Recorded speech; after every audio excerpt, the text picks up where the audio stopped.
what you start to realize is that the mind follows the body very readily. And the mind is weak. I know people are out there saying the mind is strong, it can do it, you can force the body to do it. The mind is very labile. The brain would be much happier or perfectly happy digesting nonsense all day long than doing nothing. Try doing nothing for 5 minutes, try scrolling Instagram for 5 minutes. It's night and day, right? The body is powerful in its ability to shift the mind where you want it to go. And that's why I'm such a fan of getting into action, forward action. That's why I'm such a fan of using respiration as this bridge between the conscious and the unconscious.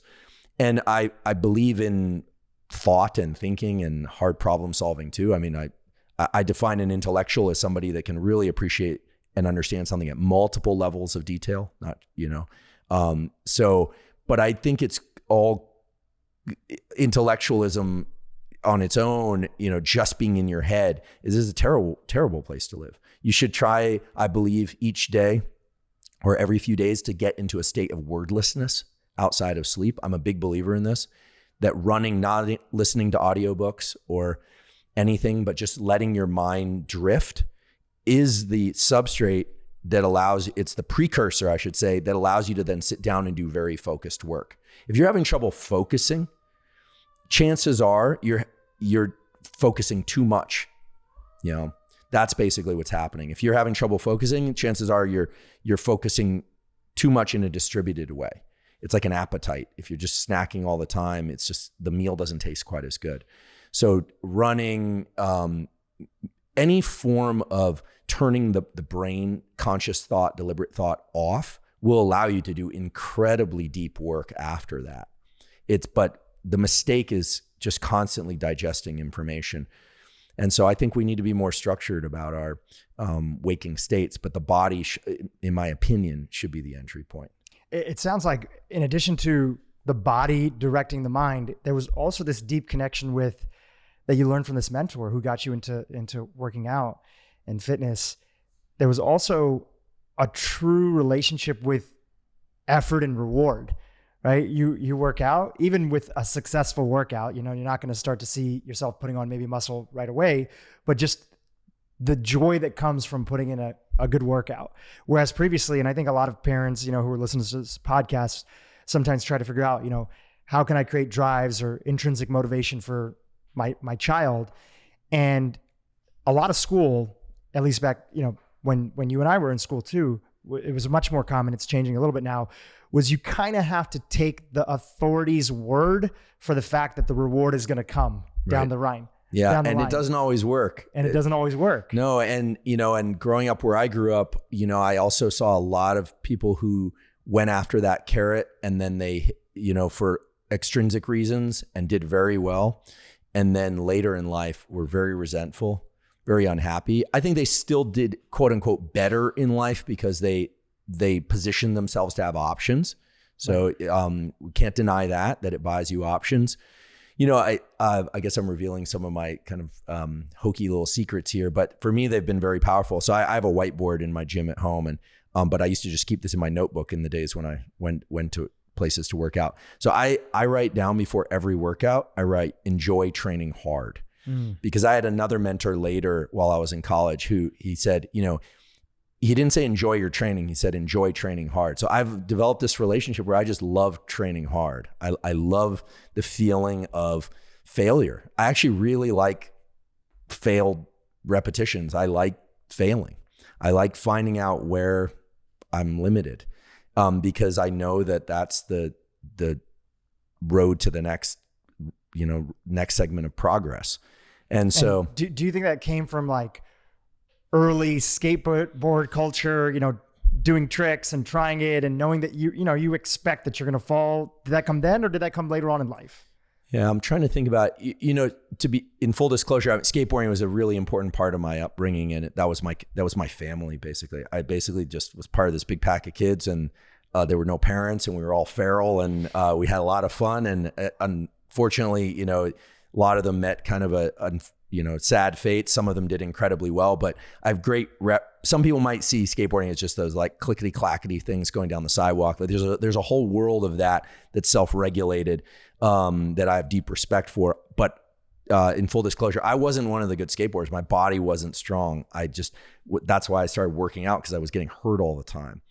And, but skateboarding is a good example of where it's effort, fail. Like, you're getting beat up. You're basically beating yourself up until you get the successful, ride away.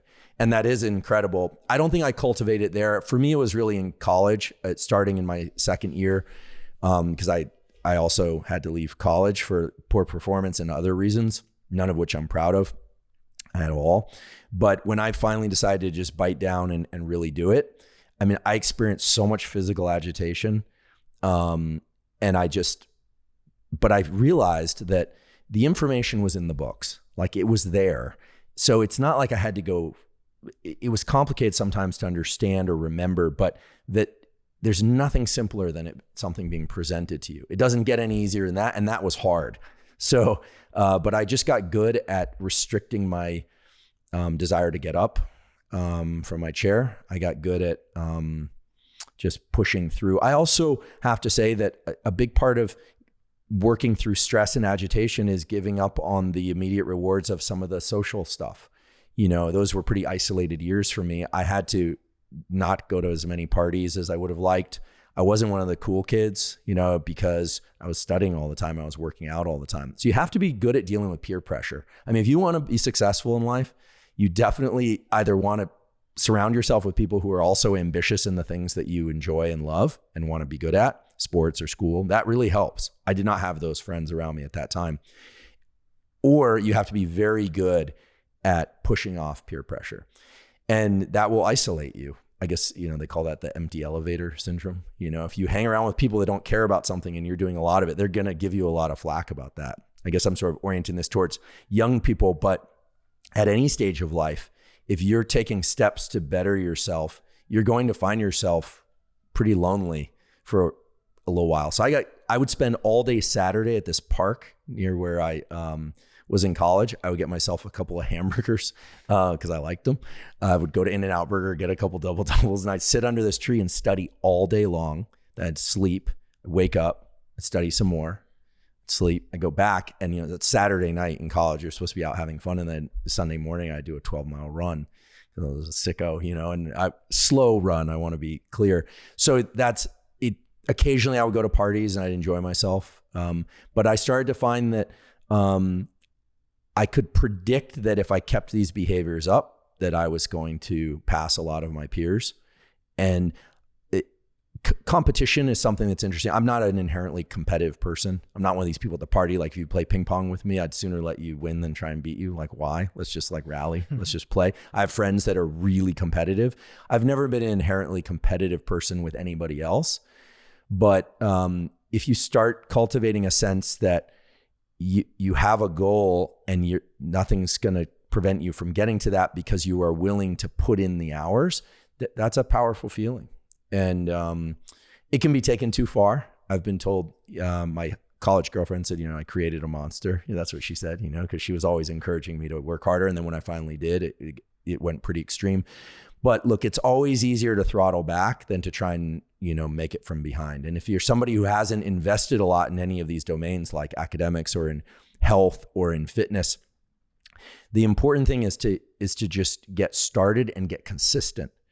I think that even if somebody is just walking 5 days a week consistently, just walking, right? It's the consistency is what pays off. And I think it pays off for a different reason than we think. Sometimes we want to see the physical or the financial results right away, but I think a big part of it is that you're training your nervous system. We have these things called central pattern generators. These are neurons that are in our spinal cord and brainstem that generate repetitive movements. And the brain loves to load central pattern generators with work because then the mind can think about other things. And so a lot of the challenge of studying or taking on a fitness program or something like that, it's because it requires so much deliberate forebrain activity. Do I drink the coffee then? Do I do it then? Do I do the workout at this time? Do I study this? Am I doing it right? All that constant rumination, right? But once you just if you just decide I'm going to do it regularly, that's a non-negotiable part. Then a lot of that gets handed over to central pattern generators and it frees up a lot of energy. it frees up neural energy, and it frees up your ability to think about other things while you walk, if that's what you want to do. I want to just like highlight something you said, because I think this is going to be a big aha moment for people, is that, you know, we're constantly seeking freedom in our life, but actually you can get like structure is one of the best ways to create that freedom. Like, think about it. You know, you make the joke and say that you guys are a bunch of like feral animals. You had all the freedom in the world. You could do anything at that time, but that wasn't necessarily getting you maybe the results that you wanted. And through creating structure, there was another type of freedom that you opened up in life. And I think that in anything that people want to pursue, health, focus, as we talked about a bunch in your last podcast episode, a business goal, whatever you want to do, what does that structure look like that you can bring to your world? And not only to create results, but to open up freedom into not having to think about it in a way. Yeah. No, absolutely. And to this day, I struggle with structure, especially as more, if people out there think that the moment you start achieving some success, that things are going to get easier, it gets worse. There are more opportunities, and therefore your structure gets disrupted. More email, more texts come in, more amazing possible relationships and places to eat and things to do. It actually starts to undermine the whole process if you're not careful. And that's coming from somebody who, you know, I'm fortunate to not have substance abuse tendencies and things of that sort, but I still I have a list, and now I make it every day, because when I just put it next to me and I didn't write it out, it didn't work. But it literally starts dog walk number 1, get sun. I mean, like really basic stuff. I mean, I basically have to handhold myself in the same way that I talk about protocols on podcasts and that we're talking about here. I talk to myself that way as well. You know, get sunlight. Then I do a 90-minute work block, which means I use the program Freedom on the computer. No internet, no phone. I turn off the phone. I put it in my car. Sometimes it's really bad. I mean, the phone it's such a pull. Ask me for some code to get into something, and then I think I need the phone. Next thing I'm doing something else. So 90-minute work block. But what's beautiful is that the nervous system, and I don't know the underlying basis of this, but the nervous system has this feature to it where when we take the chaos of choice and we restrict ourselves to one of those choices, you get a neurochemical payoff. And it comes in the form of dopamine and acetylcholine. Acetylcholine is really about a spotlight of focus. And here I want, in fairness, I'm a big fan. I've been reading a lot of Cal Newport's work, Deep Work, A World Without Email. I've never met him, but I love his books. And he talks, some people call it flow, but what, you know, and people are familiar with flow, being engaged in an activity that's challenging. But there's something about activities that are forced restriction to one particular focus, right? So I'm going to write for 90 minutes, or I'm going to think for 90 minutes, or I'm just going to walk the dog. I live in an area now where I don't get reception on my dog walks. And at first it was excruciating. I love it now. It's like I just walk the dog. And there's mornings where I have a bulldog. He does not like to walk. So I'm like, I got to get back, and I'm frustrated. And I know, and it's hilarious, right? Because I notice myself and the way that my tripwire to agitation is so slight. I'm like one of these people, I can just, in a second, I'm aggravated because it's not happening as quickly. And so I've learned to make the whole walk a process of me just like recognizing these features of myself. And my bulldog Costello just plods along. He could care less. Right. So the walk is only about walking the dog. And the email, if it's email, is only about checking email. Right. And there's something valuable to this. And I think the brain loves this when we give it this. And the brain, unfortunately, is also happy to just take a smorgasbord of you know, pseudo-random thoughts and actions all day, every day. But there's something so deeply satisfying about focus. And I think we could all benefit from doing more of that. It's just so hard to do. And I'm not an anti-phone guy. I'm from Silicon Valley. I use the phone. I'm addicted to my phone. I admit it. I'm addicted to my phone. But I'm trying really hard to cultivate a different relationship to it. Because I think that now that it's 2021, I think looking back, phones, we've had them for about 10 years. There are so many examples of ways in which they erode our best relationship to life. So many ways. that I don't think we should get rid of them, but I think we really need to start being conscious of the ways in which they are eroding our productivity, our creativity, our relationships.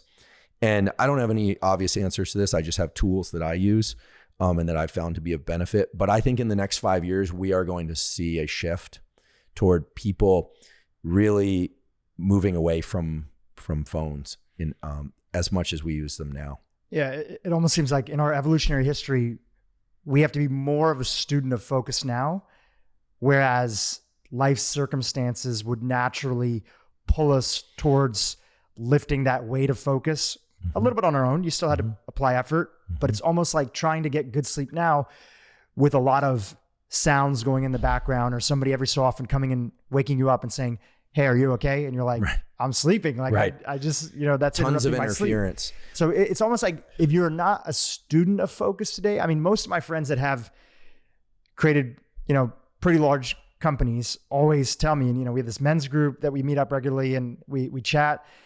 They say, it is definitely feels tougher to start a business today than even 10 years ago with the amount of distractions that are fighting for our attention. Yeah.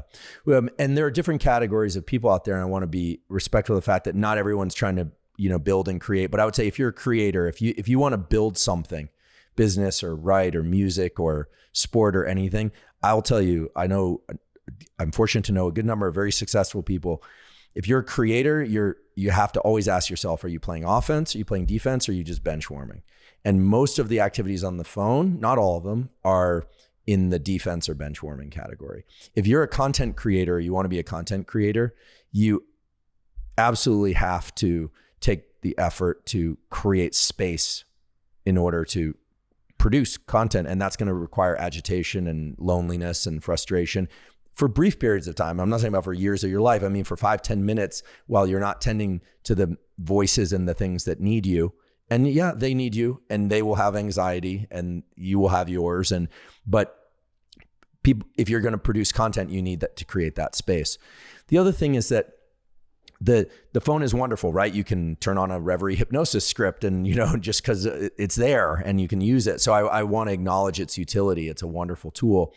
But the other thing is that young people have integrated the phone into their nervous system in their lives in ways that other people haven't. So I would say that for people that are listening to this now in 2021 and they are 20 years or younger, chances are the phone isn't going to feel as intrusive as it will for somebody who's older than that. Just because of the way that when the nervous system wires up. Like I had a 14-year-old niece and the phone is just wired into her relationships. So if you take away her phone, she suffers in a way that maybe doesn't justify taking away the phone. So this is going to be an interesting kind of generational conversation. But if you have a hard time not turning off your phone for an hour to do focused work or 90 minutes, if that's a real challenge, that's a great invitation to start working through some of the neural circuits for what we call no-go. So I do this now. I'm revealing all my little weird quirks, but they're grounded in neuroscience. So we have circuits that are called go circuits. These are, if you want to look them up, they're circuits of the basal ganglia. And they're involved in anytime we make a decision to make a behavior like reach out. I just picked up the bottle, put it down deliberately. And then we have no-go circuits. These are ones that suppress behavior. And they've done a lot of beautiful experiments where you can create a video game or something where people have the impulse to make a choice in order to score points in a certain amount of time. And sometimes you have to go and sometimes you have to no-go. You have to avoid movement. And suppressing movement takes effort, right? And all you have to do is experience a social gathering and see one person pull out their phone and you just notice everyone pulls out their phone. That tells you it's been handed over to central pattern generators. I don't think it's conscious. I don't think people are like, oh, exciting, I'm going to look at my phone. It's literally just now it's socially cued. So it's sort of like someone wipes the side of their nose, like maybe they got something, and then you notice people will just start doing this. This is like human behavior. We mimic each other subconsciously. So we do it with the phone.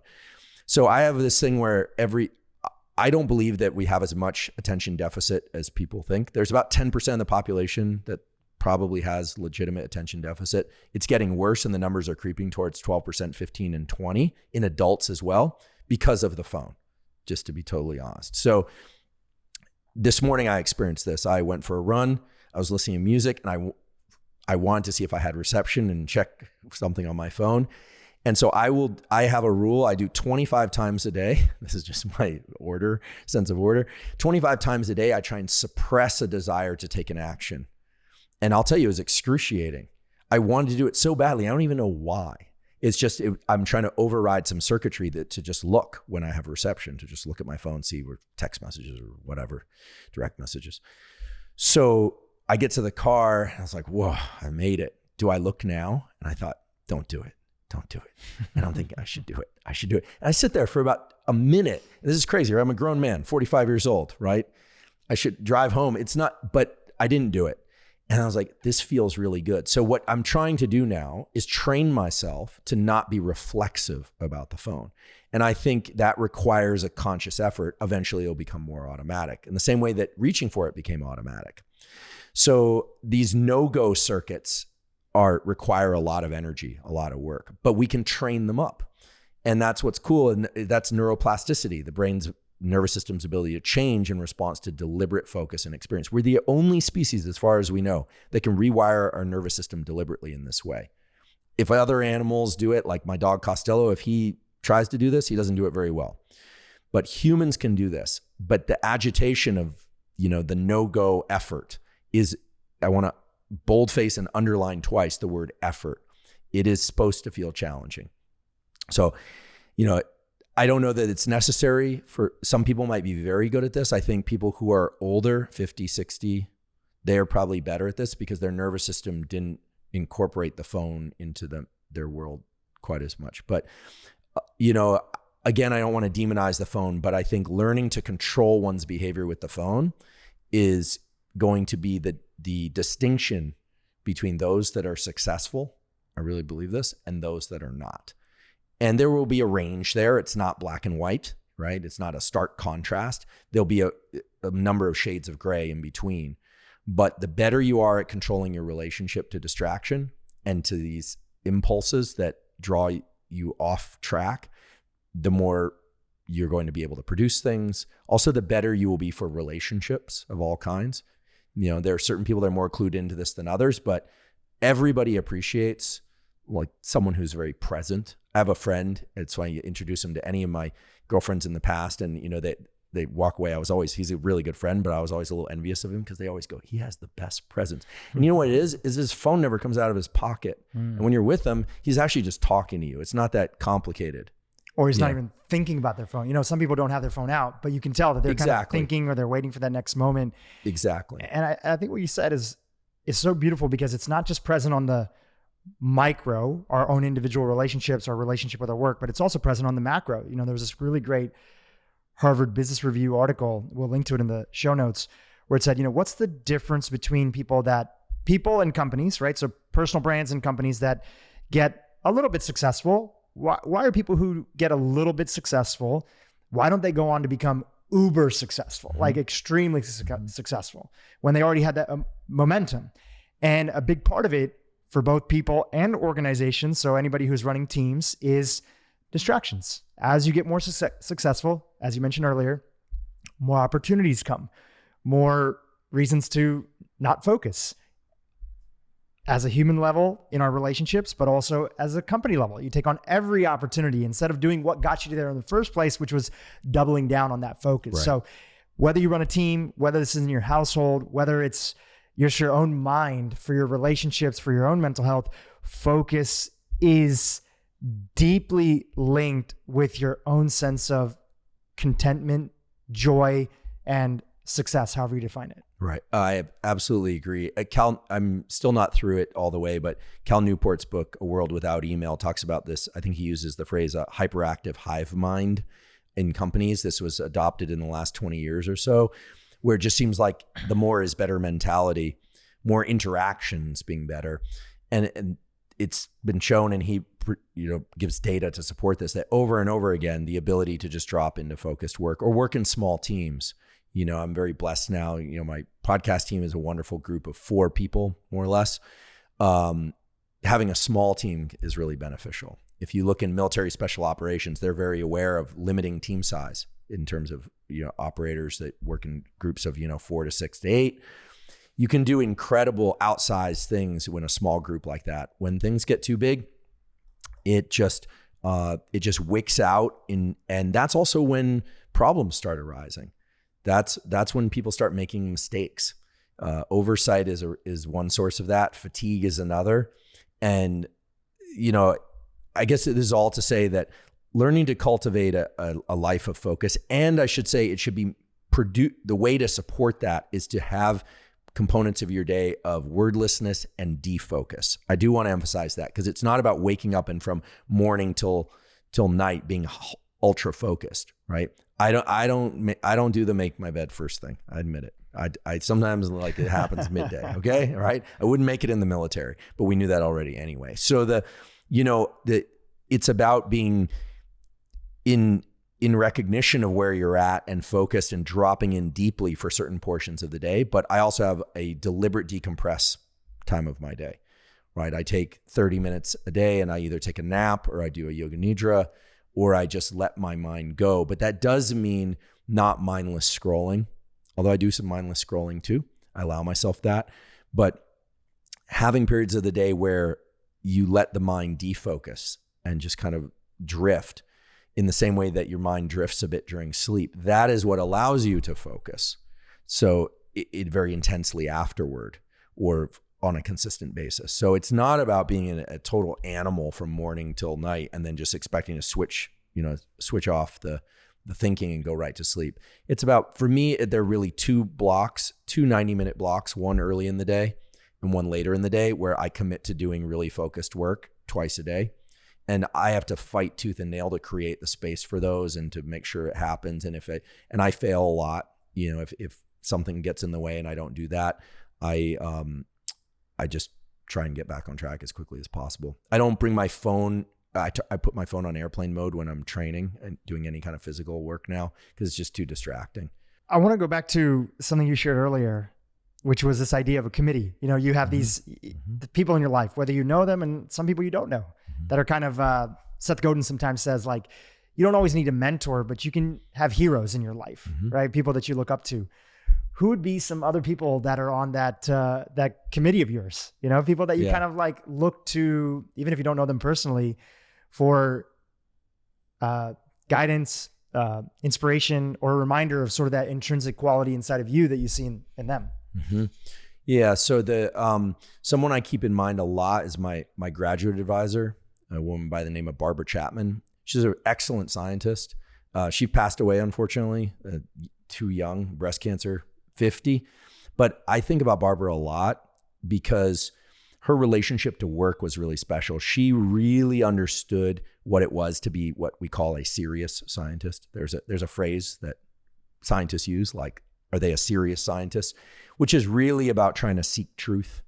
There's always an element of getting the paper published, getting the grant funded, packaging things in a way that's digestible. That's an important and vital part of the scientific process, of any process really.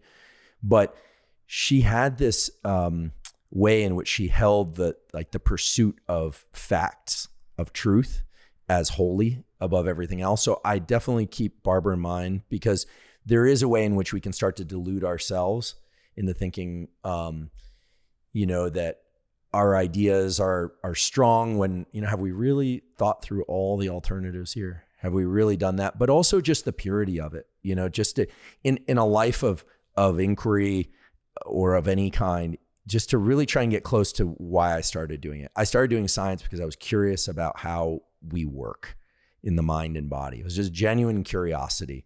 And so I keep her in mind a lot. I keep, I have a good friend, Pat Dossett, who was in the SEAL teams and then got out, and he and Blake Mykoski, who started Tom's Shoes, right? Have this company Made For that I'm on the advisory for. And Pat, I think of a lot. I'm fortunate to have him as a close friend, because the way he does the little things is really impressive. He's always 5 minutes early, always 5 minutes early. I struggle with punctuality. He's always 5 minutes early. He also is very good about the presence thing, like about what he's doing. He's also very good. He's probably always 5 minutes early because he always leaves when he needs to leave. This is something I actually learned from him. When it's time to go, you just say, thanks, I'm out. Like none of the long trailing goodbyes. That's, which is something I'm guilty of. But also I really appreciate his ethics, and he's somebody who thinks very deeply about why one started something and staying on that.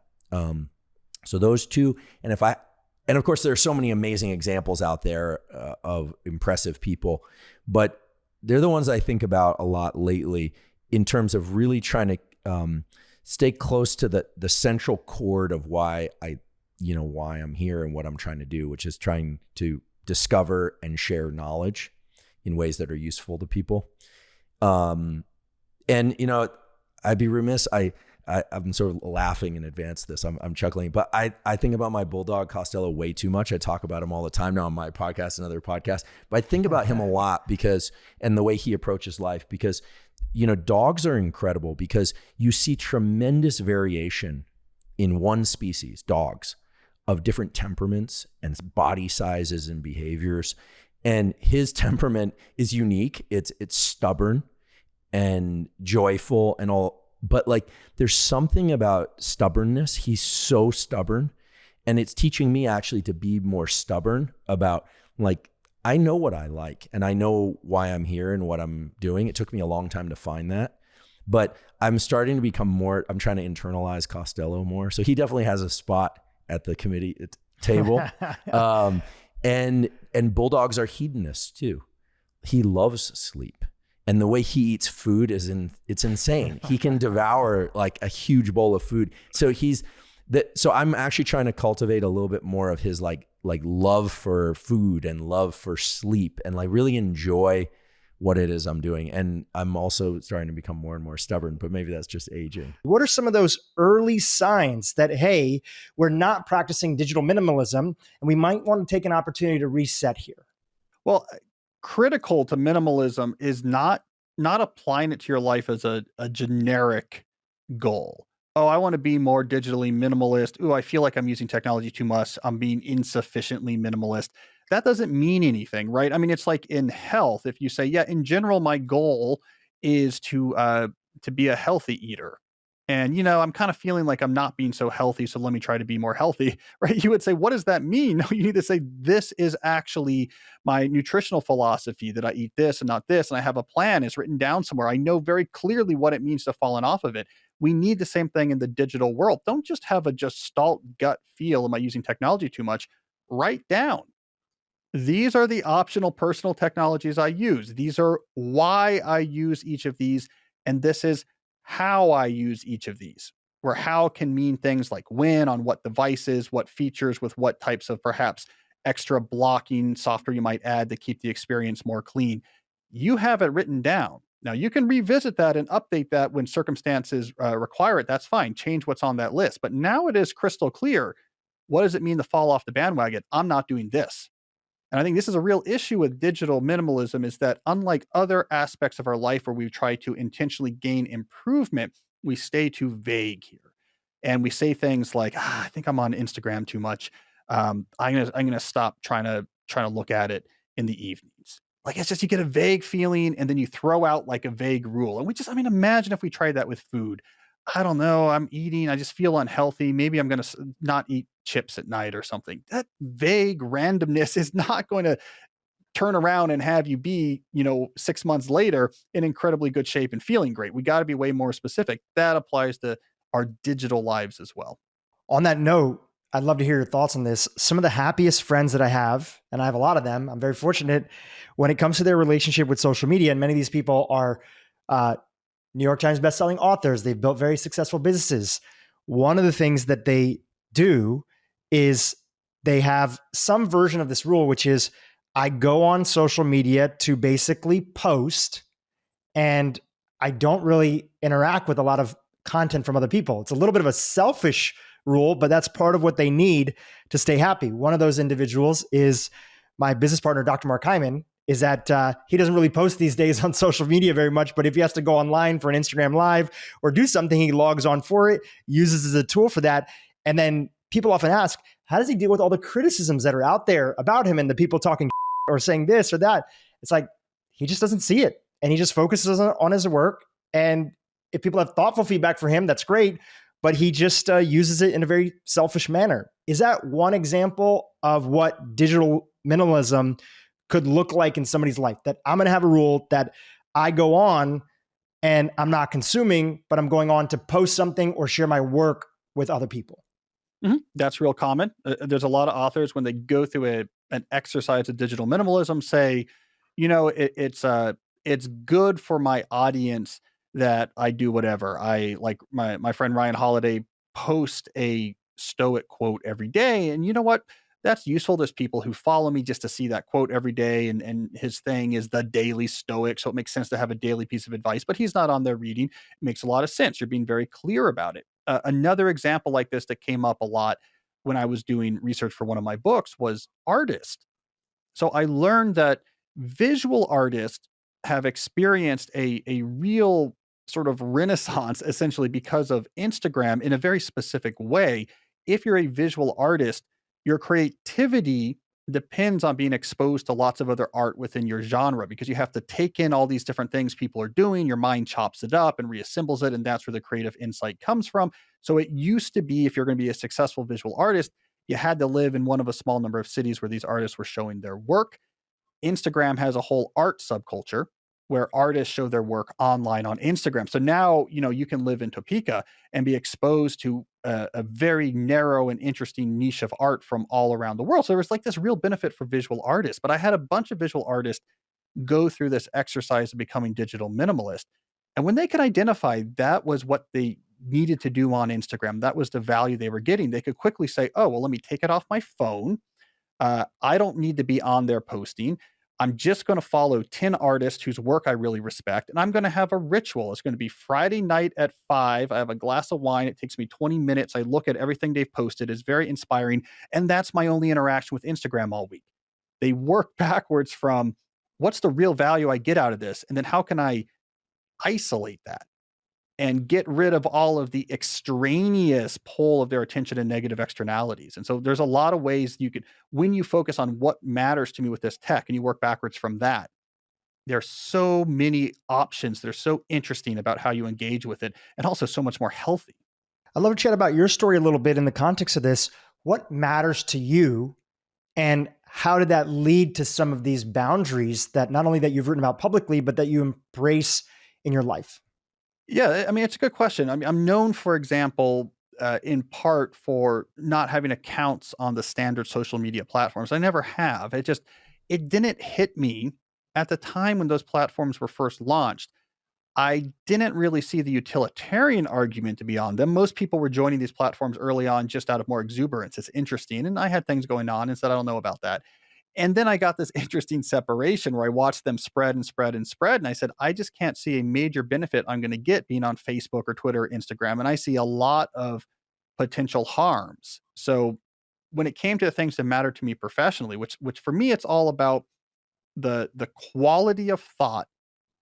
I'm really a big believer. The type of work I do is to try to think deeply and have really well thought through intellectual frameworks, really powerful ideas that can actually move or change the way people behave, that have really deep thoughts expressed and expressed well. So really caring about my craft. So that's another thing I spent years and years on, just trying to hone my craft, how good I'm at writing and deepening my thoughts, improving my writing, deepening my thoughts, improving my writing. That was very important to me.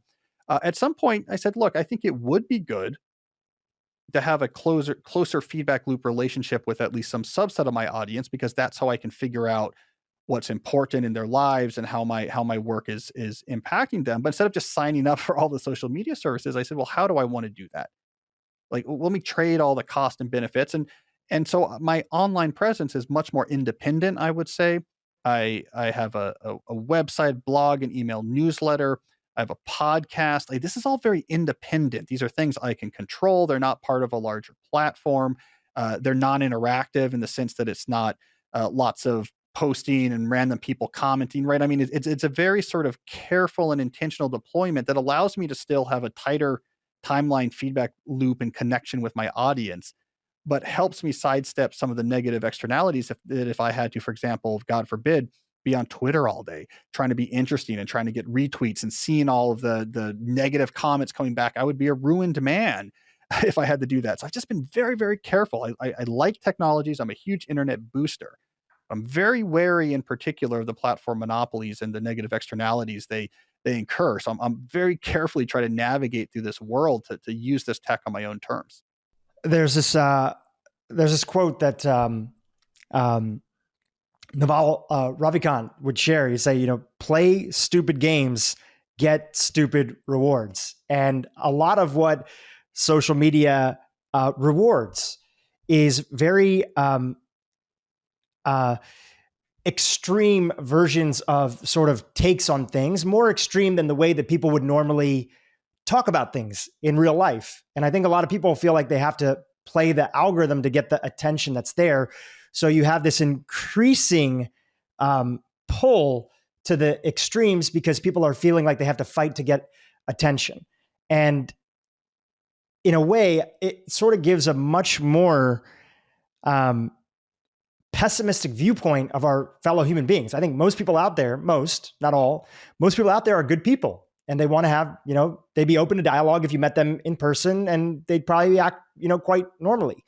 But social media sort of bastardized our views because part of the way that they've had to get noticed is taking an extreme take on things to get favorited, liked, and reshared. Do you have any thoughts on that and how that plays into a little bit of what people call polarization today?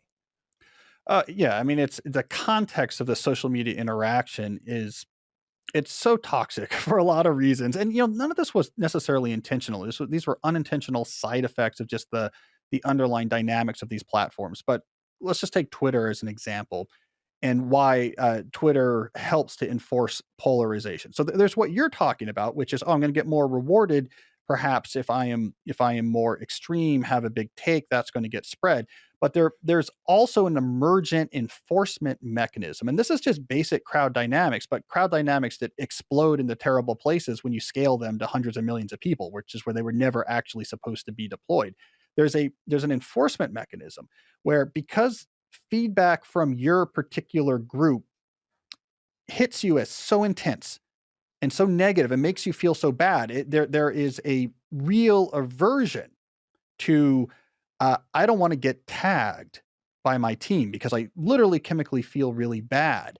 And so what happens is you drift more towards the extreme of where your team is, because the tagging usually comes from you getting too far away towards the other team, right? You're going to be okay if you go too extreme in your team's direction. So if you're, let's say, politically on the left and go farther to the left, or politically on the right and go farther to the right, you're not going to get tagged by your team for that. But if you go the other way, you will. So what happens is the center of gravity begins to shift in those directions. So if you're going to have this incredibly intense and rapid feedback enforcement mechanism on idea conformity, the Overton window for your team shifts more and more and more towards the extreme. And so when you're on social media, it collapses in almost any axis. So no matter what subject matters we're talking about, be it politics or be it debates in health, be it sports, like it collapses into these extremes that drift farther and farther, farther and farther to the extremes. And so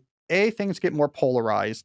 So that happens. And B, you have a complete stifling of interestingness and creativity, right? That is an environment in which creative, original, independent thought just withers and dies. It cannot live in that world where you can so easily and quickly have such intense negative reinforcement and enforcement of your group's identity and what they think about. And so you get this weirdly sort of Orwellian world where you get pushed and have to stay within very tightly enforced narrow confines that are very extreme, and no other thought is allowed. And this is true on almost every topic that's debated on a platform like Twitter.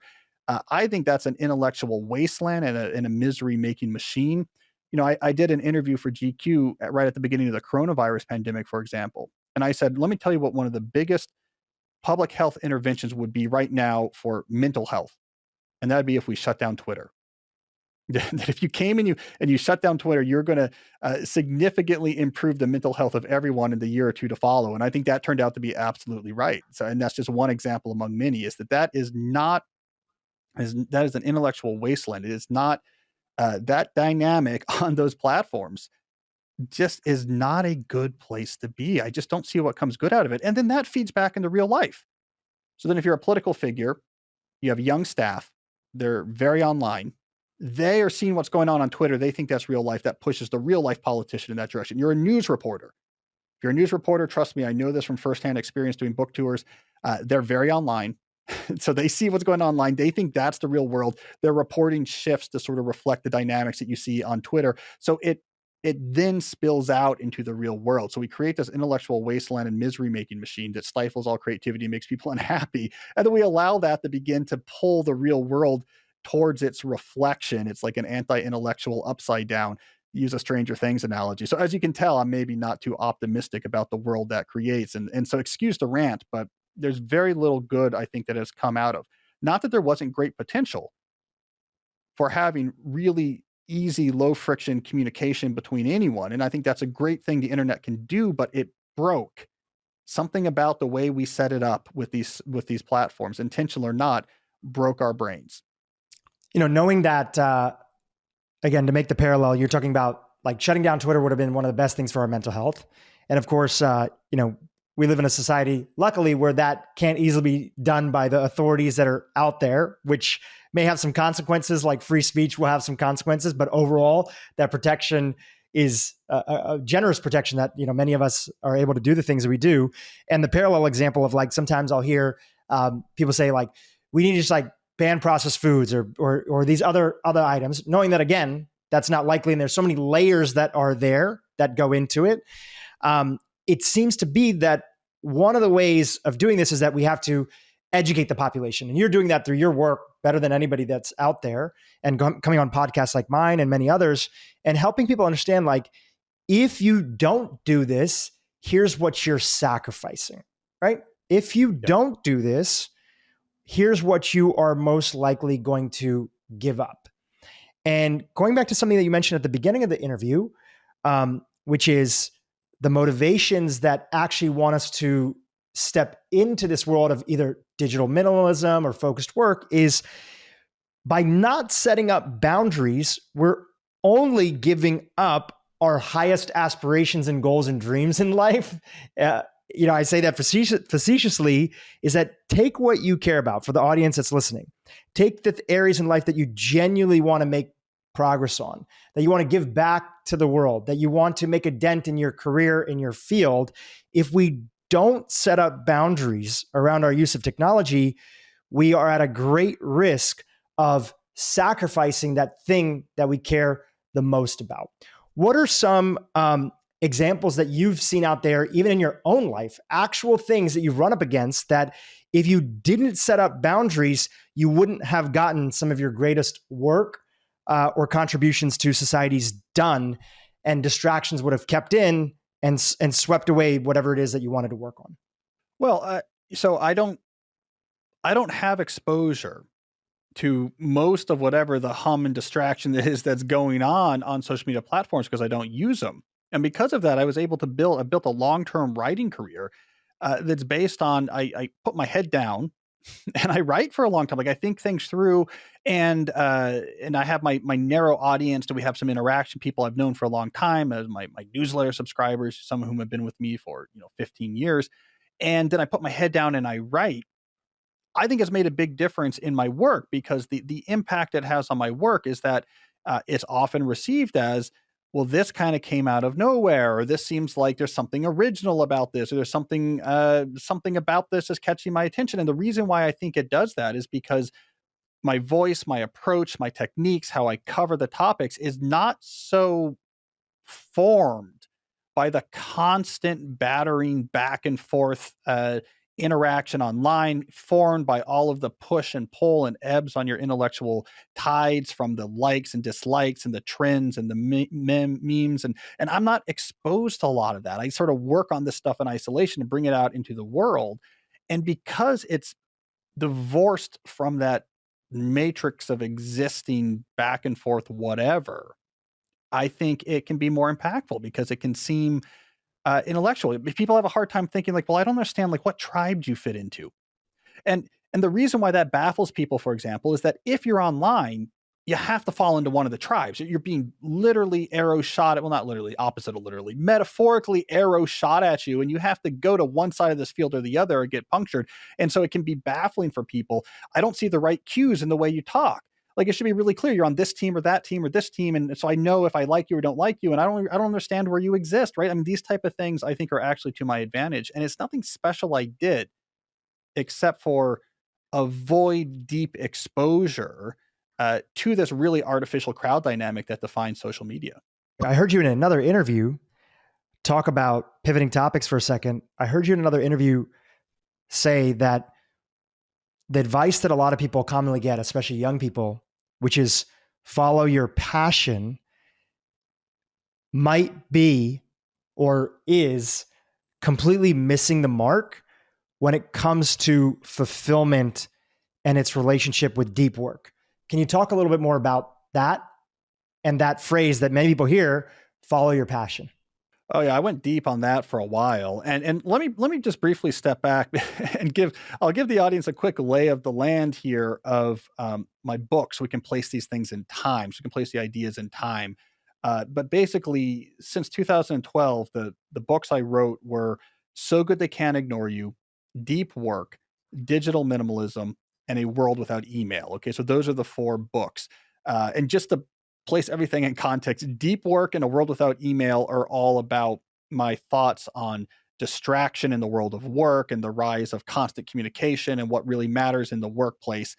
Digital Minimalism, which came between those, is what we were just talking about. It's my book about having um, a a coherent philosophy for technology use so it doesn't take over and impoverish your life.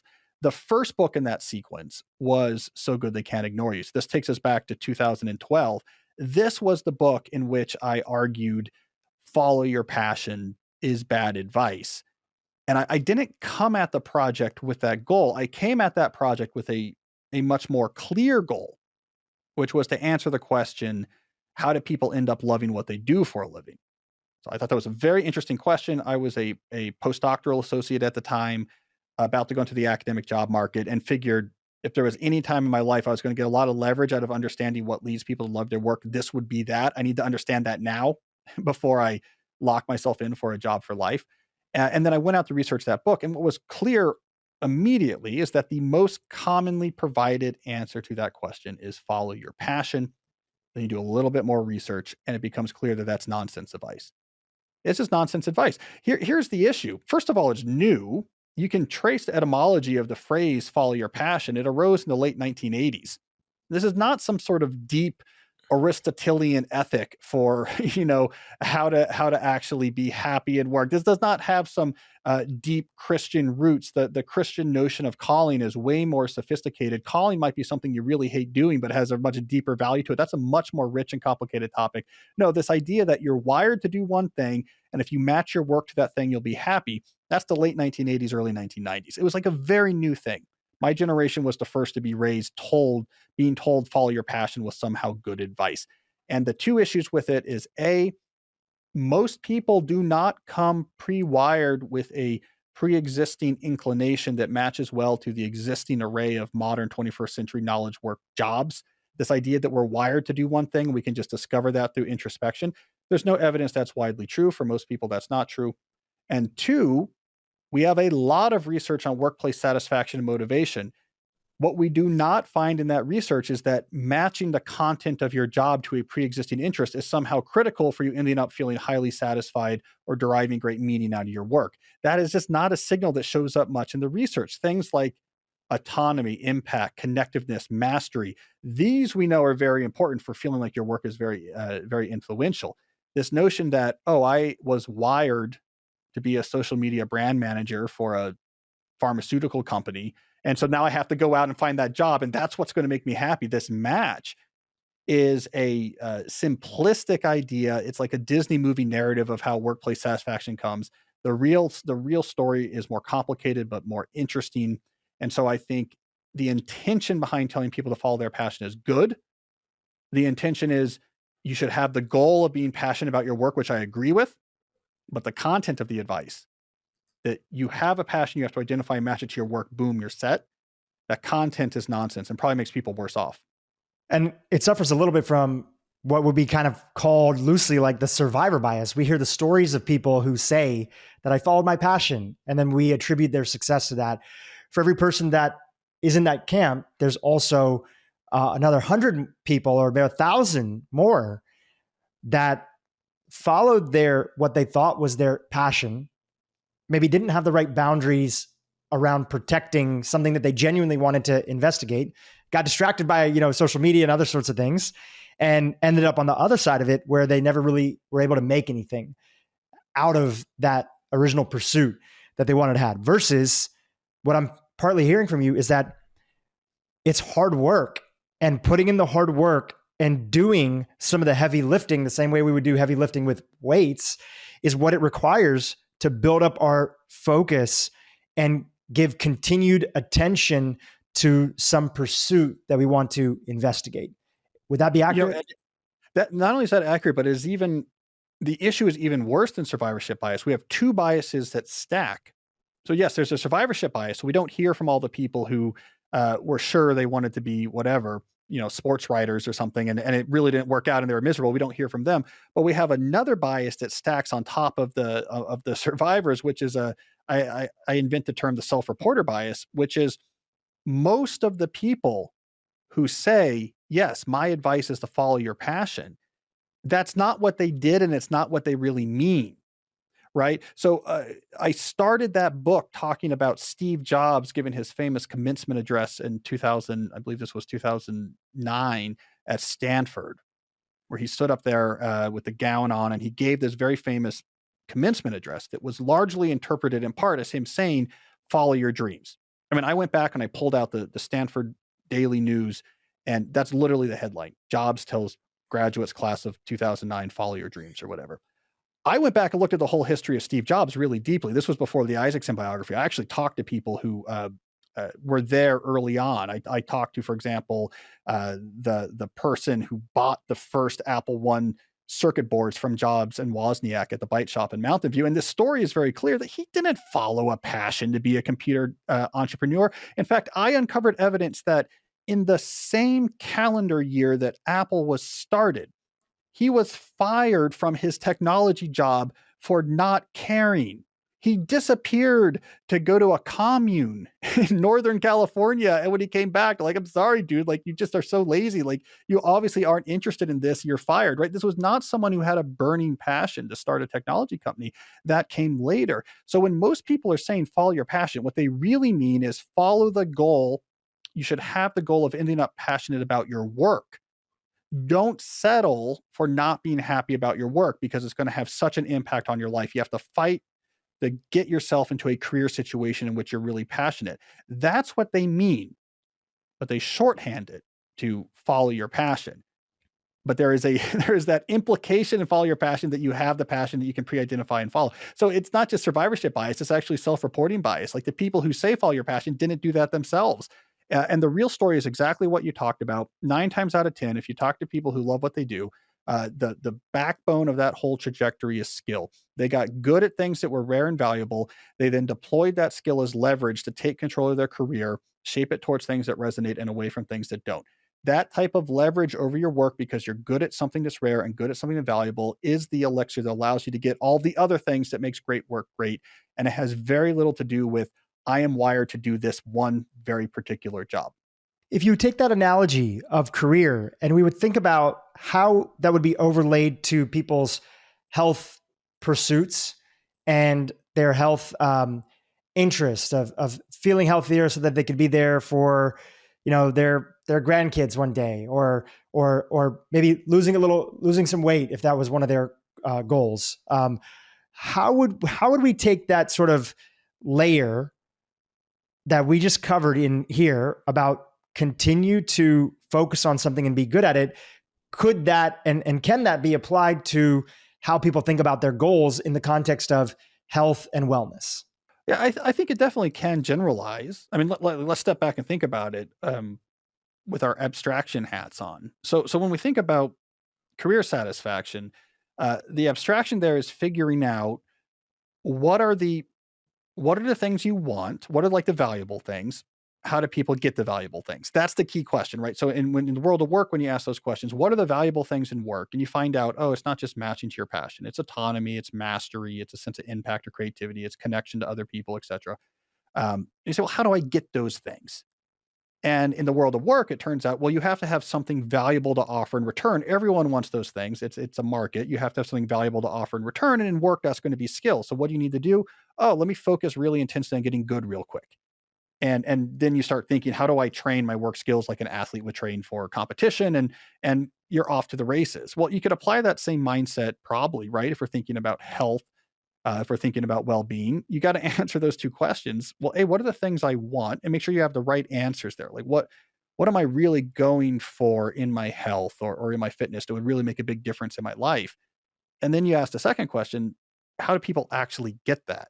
And that's where, for example, watching your show or reading Mark Hyman's books or whatever, where you get the real information about what actually matters, what actually moves the needle, and then you're executing from a place of knowledge, right?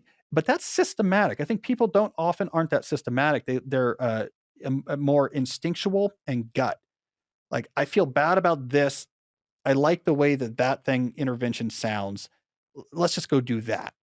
And what I'm often pushing is like, well, let's step back and be more careful. Like, what is it that you want? Why? Let's make sure those are the right things you want. How do people actually get those things? Not what you want to be true.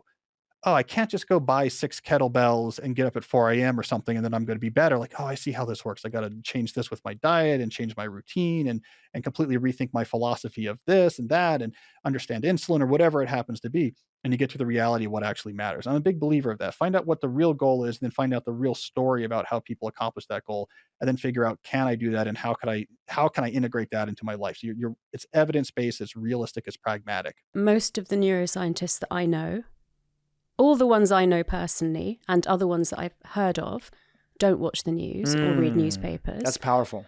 And it's not because we don't want to be informed, because obviously we do manage to stay informed in other ways of important events around the world. But if you just look at the nature of news, the proportion of it that is bad news and the impact that has on your brain is disproportionate.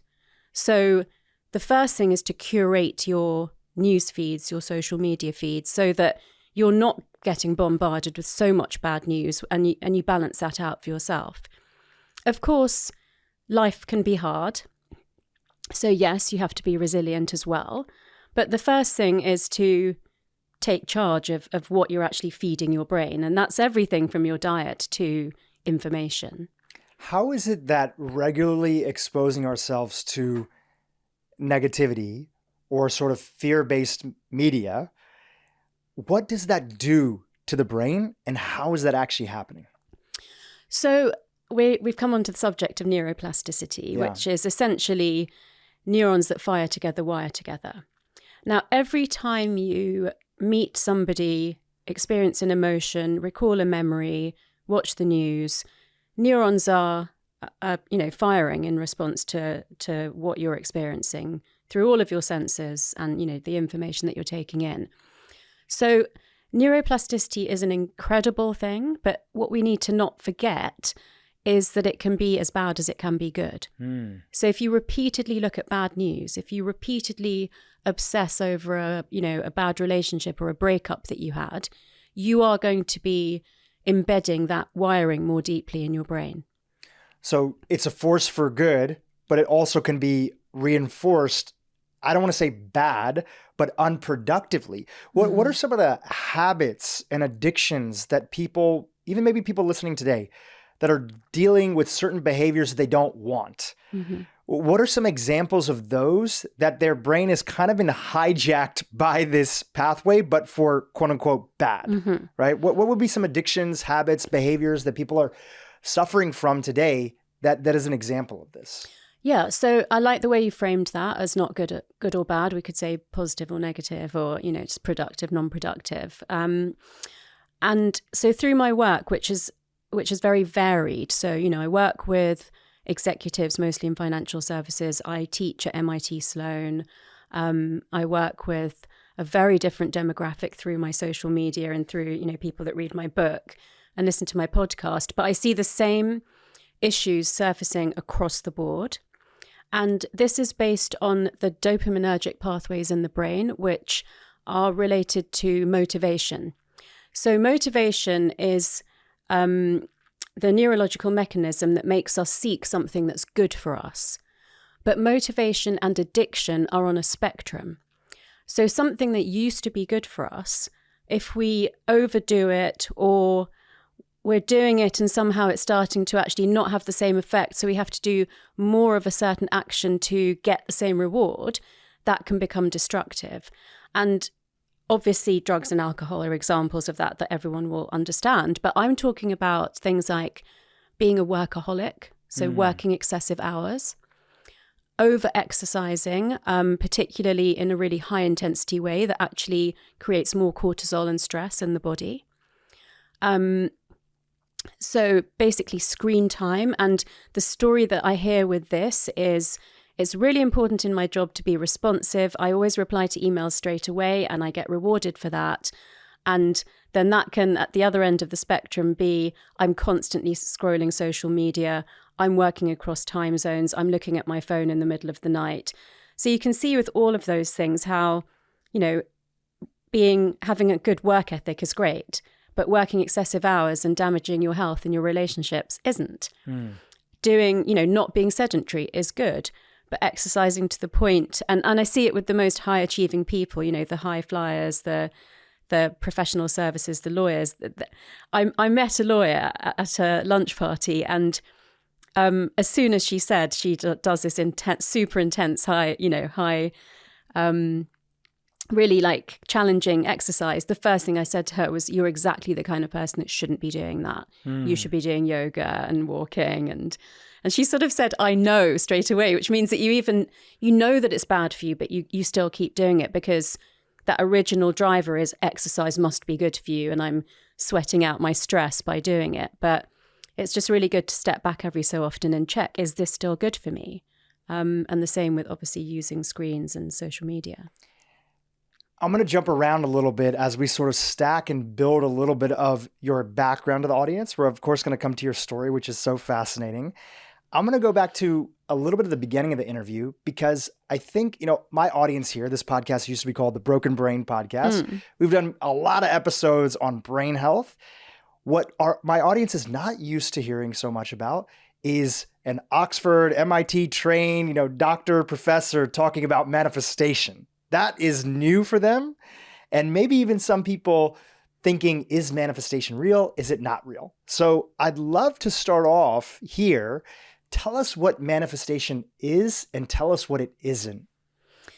Yeah, so it's definitely had a bad, you know, sort of rep. And I think that is just for all the different definitions and possible journeys to manifest, you know, the umbrella term of manifestation, you know, that one can have. But as a scientist, if I were to say to you that manifestation is not much more than you setting a goal and making that come true in real life, then there shouldn't be any argument that it could be quite scientific. And when I wrote The Source, which came out in 2019, so I was writing it in 2018, I'd always personally been interested in spirituality and visualization and manifestation, but I felt like there was no overlap with my professional work at the time. Until recently been a psychiatrist. And I already had my PhD in neuroscience.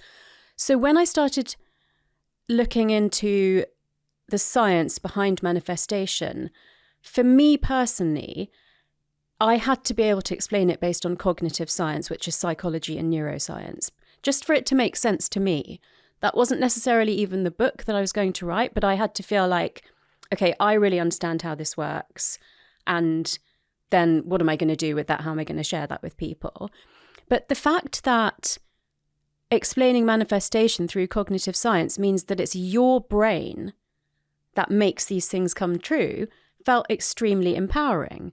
If it had to be blind faith in something, you know, a higher power or the universe, or it had to be about quantum physics, which I certainly, am not qualified to understand deeply, that's okay. But it made me feel like I'm not part of this story of creating success. And personally, it works better for me to feel like I am. And what I was really surprised by is how many people in my real life who aren't scientists at all said, I've always been interested in manifestation, but now that I understand how it works in the brain, I'm actually going to do the things like make the action board or, set the goal and work towards it that I always read about but never actually acted on before.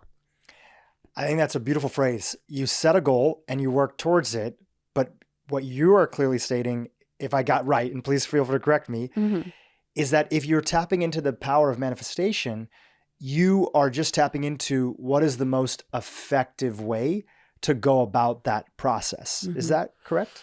Yeah, that's correct. And it kind of marries up very nicely with the brain science, which is that the brain is a small organ if you look at, it in proportion to your body size, but it's very energy hungry. So it uses up 20 to 30% of the breakdown products of what we eat each day. When we're asleep, it's using up 20% of what we've eaten that day. So it likes to always choose the path of least resistance. So it likes to be efficient. So therefore, being, efficient and effective in your real life in terms of what you do to achieve the things that you want makes sense to the brain. So that's already kind of started aligning quite nicely. And I was smiling internally when you said, I'm going to jump around a bit, because in the brain, it's all about interconnection. So I hope this makes sense to the audience, and I'm sure the podcast will get edited beautifully. But for me, jumping around completely makes sense because it's all connected. And I'm sure as we draw to a conclusion, all of those threads will come together, and hopefully people will have, really great insight, even if it sounded like we went from brain science to manifestation to, like different topics. We're weaving threads like the brain is weaving neurons. Totally. Inside of neural pathways. Yeah.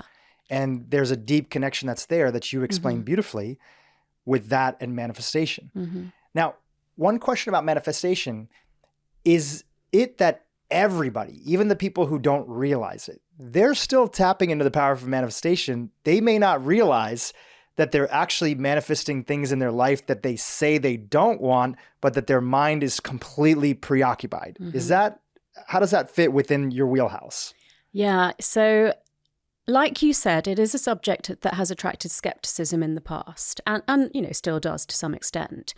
And what I'm always amazed by is the small number of people that I see that I consider to be the biggest negative manifestors that I've ever come across in my life. And I always think, and we've all been guilty of it to a certain extent. Oh, that will never happen for me. Oh, that goal is a bit too big for, let's take it down a notch kind of thing. Or worse than that, which is, it's just my luck. Bad things always happen to me. Nothing ever works out for me. As I said in neuroplasticity, if you are continually saying and thinking those things, it's more likely to come true. If you're so powerful at manifesting that, imagine what could happen if you decided to say, that will work out for me. That will work out better than I even dreamed that it could. And I just invite people to try that for a day or a weekend or a week. Or I have a very close friend who is also an executive coach, but not particularly into manifestation, who one year said, I'm just going to say yes to everything that I would normally say no to. For me, sometimes learning to say no to things has been an important part of my journey.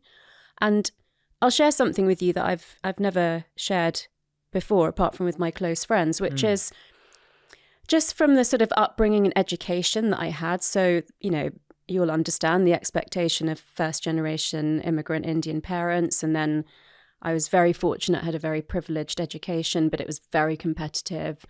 And, I was absolutely expected to go to the best universities and be professional.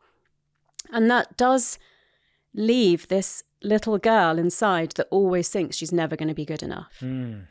And so I remember when I was filming my online program for MIT Sloan, I said to one of my best friends that, it was super hard work. I was in lockdown in the UK, so it was on a different time zone as well. And it was, a sort of run of deadlines every few weeks to get it ready. And I remember saying to her, it's not perfect. It's not going to be good enough. I'm so stressed and there's just not enough time left to get it right. And she said to me, I have never seen you not knock the ball out of the park and beyond. And I said to her, this is the one time that's not going to happen. I'm absolutely sure of it. And I think I made like my family's life quite miserable for a few weeks around that time. And then it came out and I can't remember all of the like statistics now, but I mean, it was literally the number two program, second only to the AI program at MIT Sloan. Wow. Yeah. Wow. It had a net promoter score of 98%. It had like over 200 people sign up for the first iteration. And for the first time in my life, I actually thought, you cannot at this age keep saying nothing's going to be good enough. And then it turns out to be that good. Like, you got to make a change here. And so the next big project I took on was my podcast. And I didn't have a lot of expectation around it, something that I just really wanted to do. And I had a great team around me. But they also said, it's brand new. So if we want to get kind of, supporters on board, then it would be better if we can do that before it launches, just because once it launches, people will ask for analytics and it's just new. And I wasn't offended by that. I thought, it's going to take some time to grow.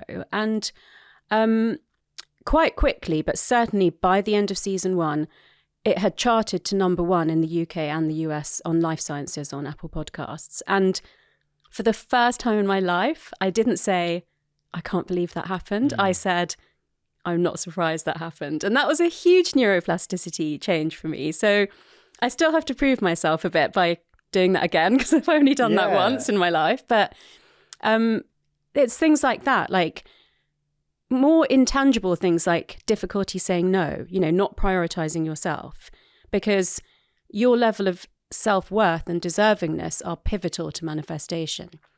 If you don't believe that you deserve something, you immediately make it less likely to happen because of every action that you portray in the outside world based on what you believe about yourself. That's so powerful. It really brings up this theme that I've heard you talk about and you write a little bit about in the book, is that many people are not aware about how their early either childhood insecurities or early belief systems they didn't choose to believe, they kind of just inherited from their environment. They don't realize how powerful these are and how these narratives shape what they pay attention to, right? How do some of those, from a neuroscientist perspective, how do you want to help our audience think about the power of these early moments, and that even when we become adults, it's like you're an adult now, that you have a track record, you have receipts about it, you teach other people about the point of gratitude, and yet still these early stories and ideas have a hold over you. What's going on in the brain that's the case?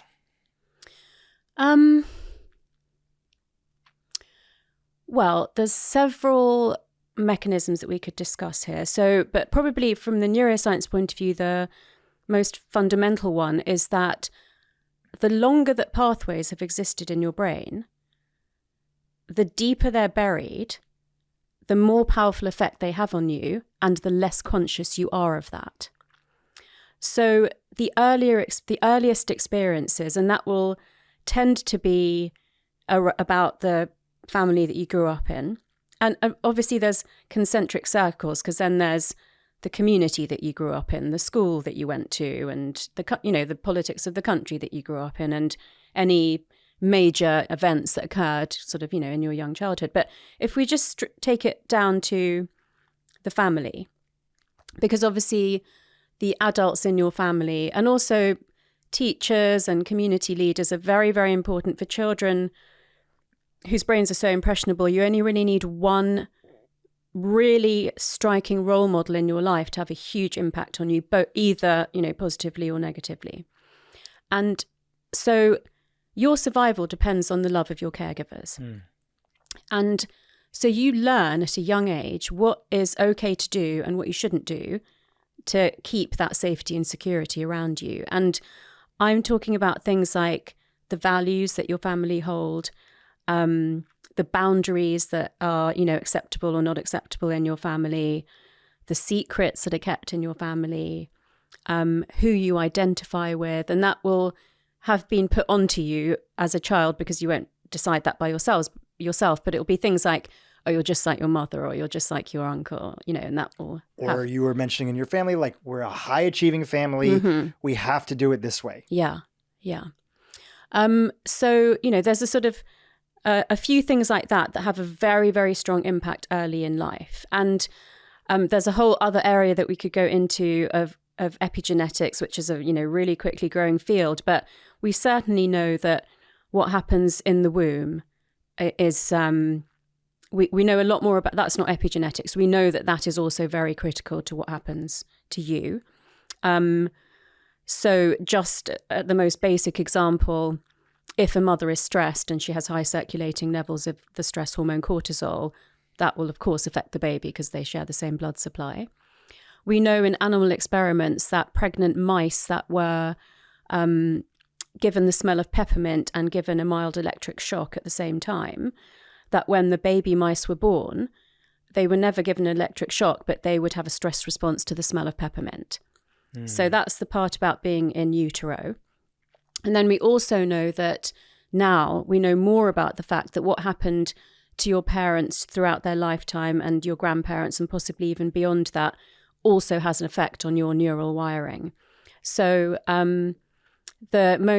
So one thing that I find really interesting is that you don't inherit the genes that your parents were born with. You inherit the expression of their genes at the time of conception.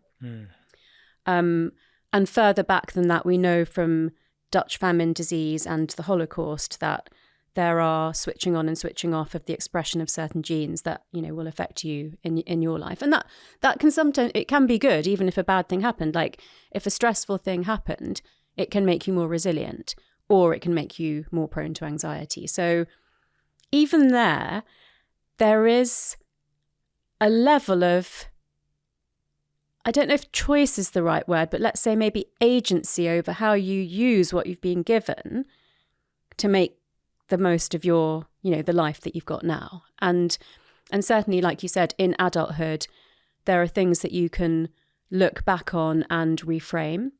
And in more popular psychology, these things are known by phrases like reparenting or inner child work or mirror work, where you basically obviously accept what's happened to you in the past, but see if you can reframe some of the emotions around it, or so either reframe emotions or manage that memory in a way that allows you to move forward in a different way to how you have up until now. Yeah, I appreciate you going into that, because I brought it up from the context of sometimes people feel like, well, I'm trying to manifest. I'm trying to put attention on the things that I want to create in my life, the things that I want to attract, the things that I want to bring in.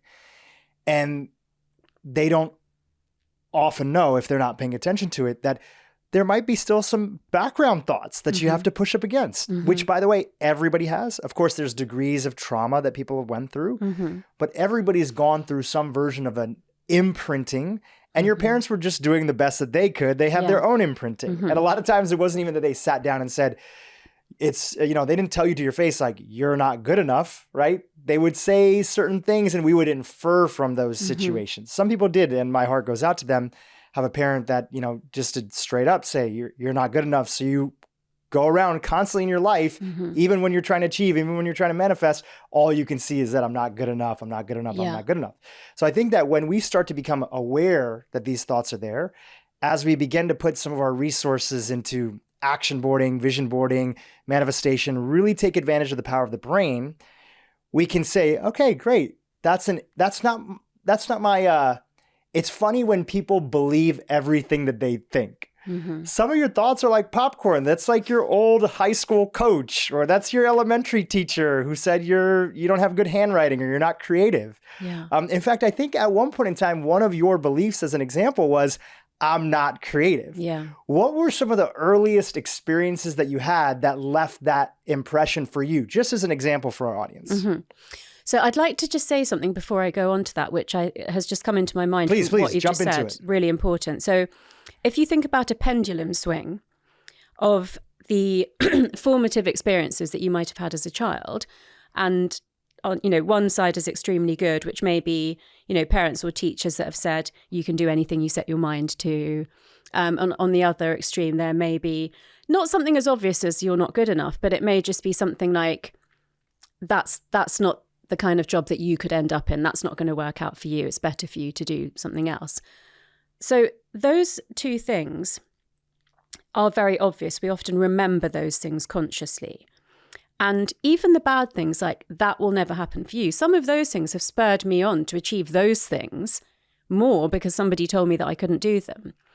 I think the most potentially dangerous, but also area with highest potential is the very middle of that pendulum swing, where there are small, what we would call perhaps like, micro experiences that you may not even remember consciously that really affect what you still do in adulthood. So that's why it's really worth doing inner work like journaling or therapy or meditation to try to find out what it is that you're not conscious of that might be driving a lot of your behaviors.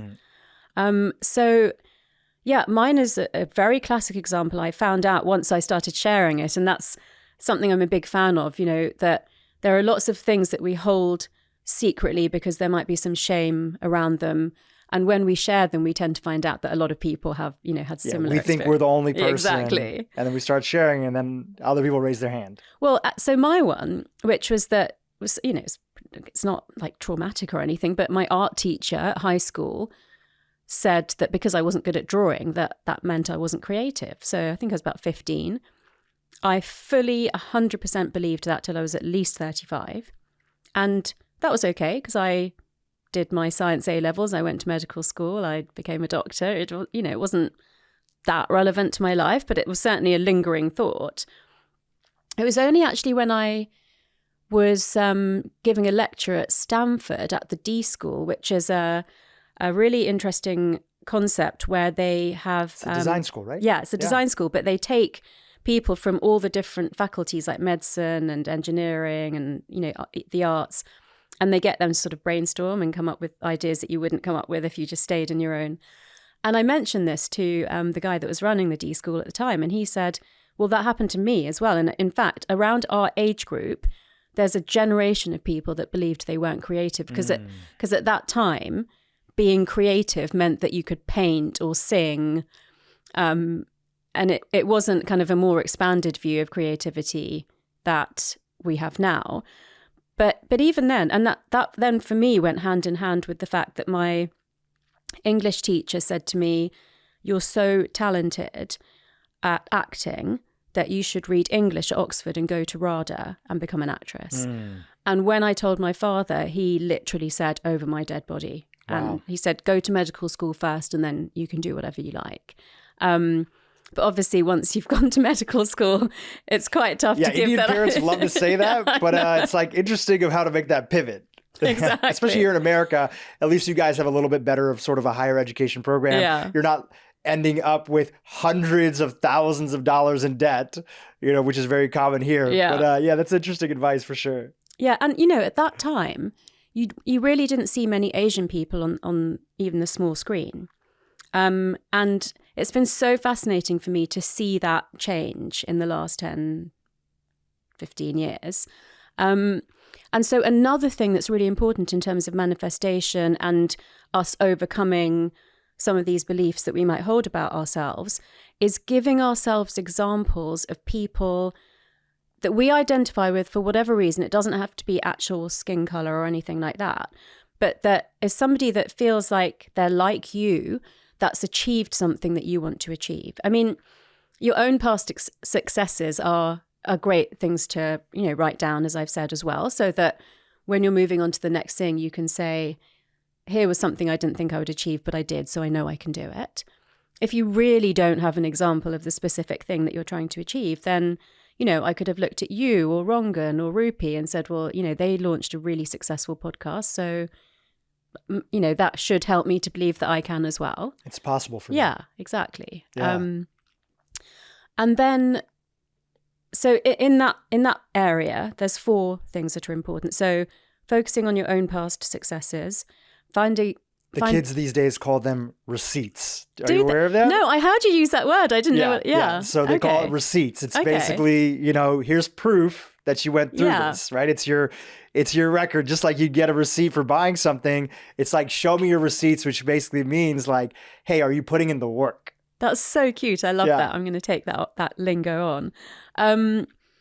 So if you don't have a receipt yourself, then looking for, example of somebody like you that's achieved that.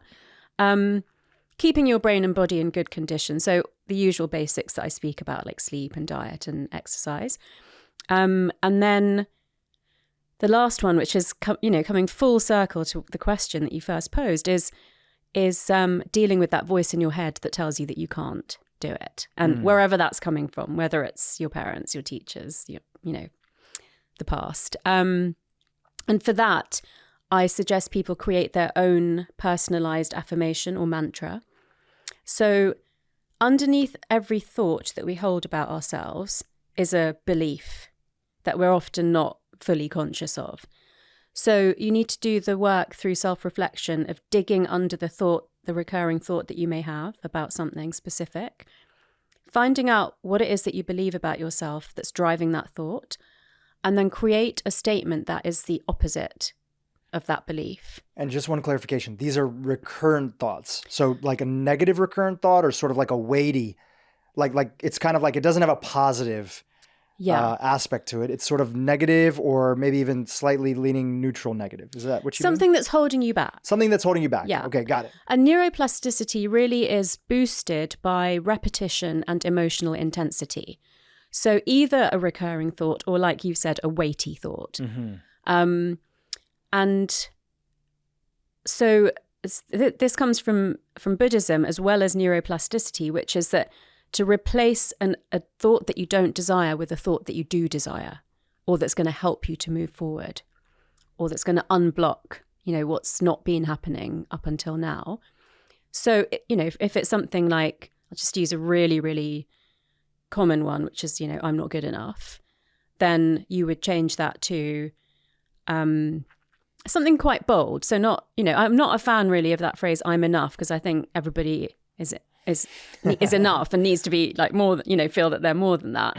So it'd be something like, this is perfect for me. I'm exactly right for this. I'm more than good enough for that, and you just, every time the doubt creeps in, you replace it with that thought. And so from a neuroscientist perspective, that works, right?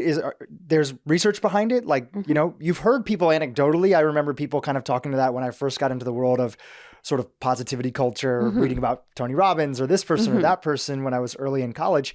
But you're saying that is backed up through the research, that it actually is useful for the brain to have something else to latch onto that creates a different future. Yeah, and I'll tell you why. Remember what I said about how energy efficient the brain is?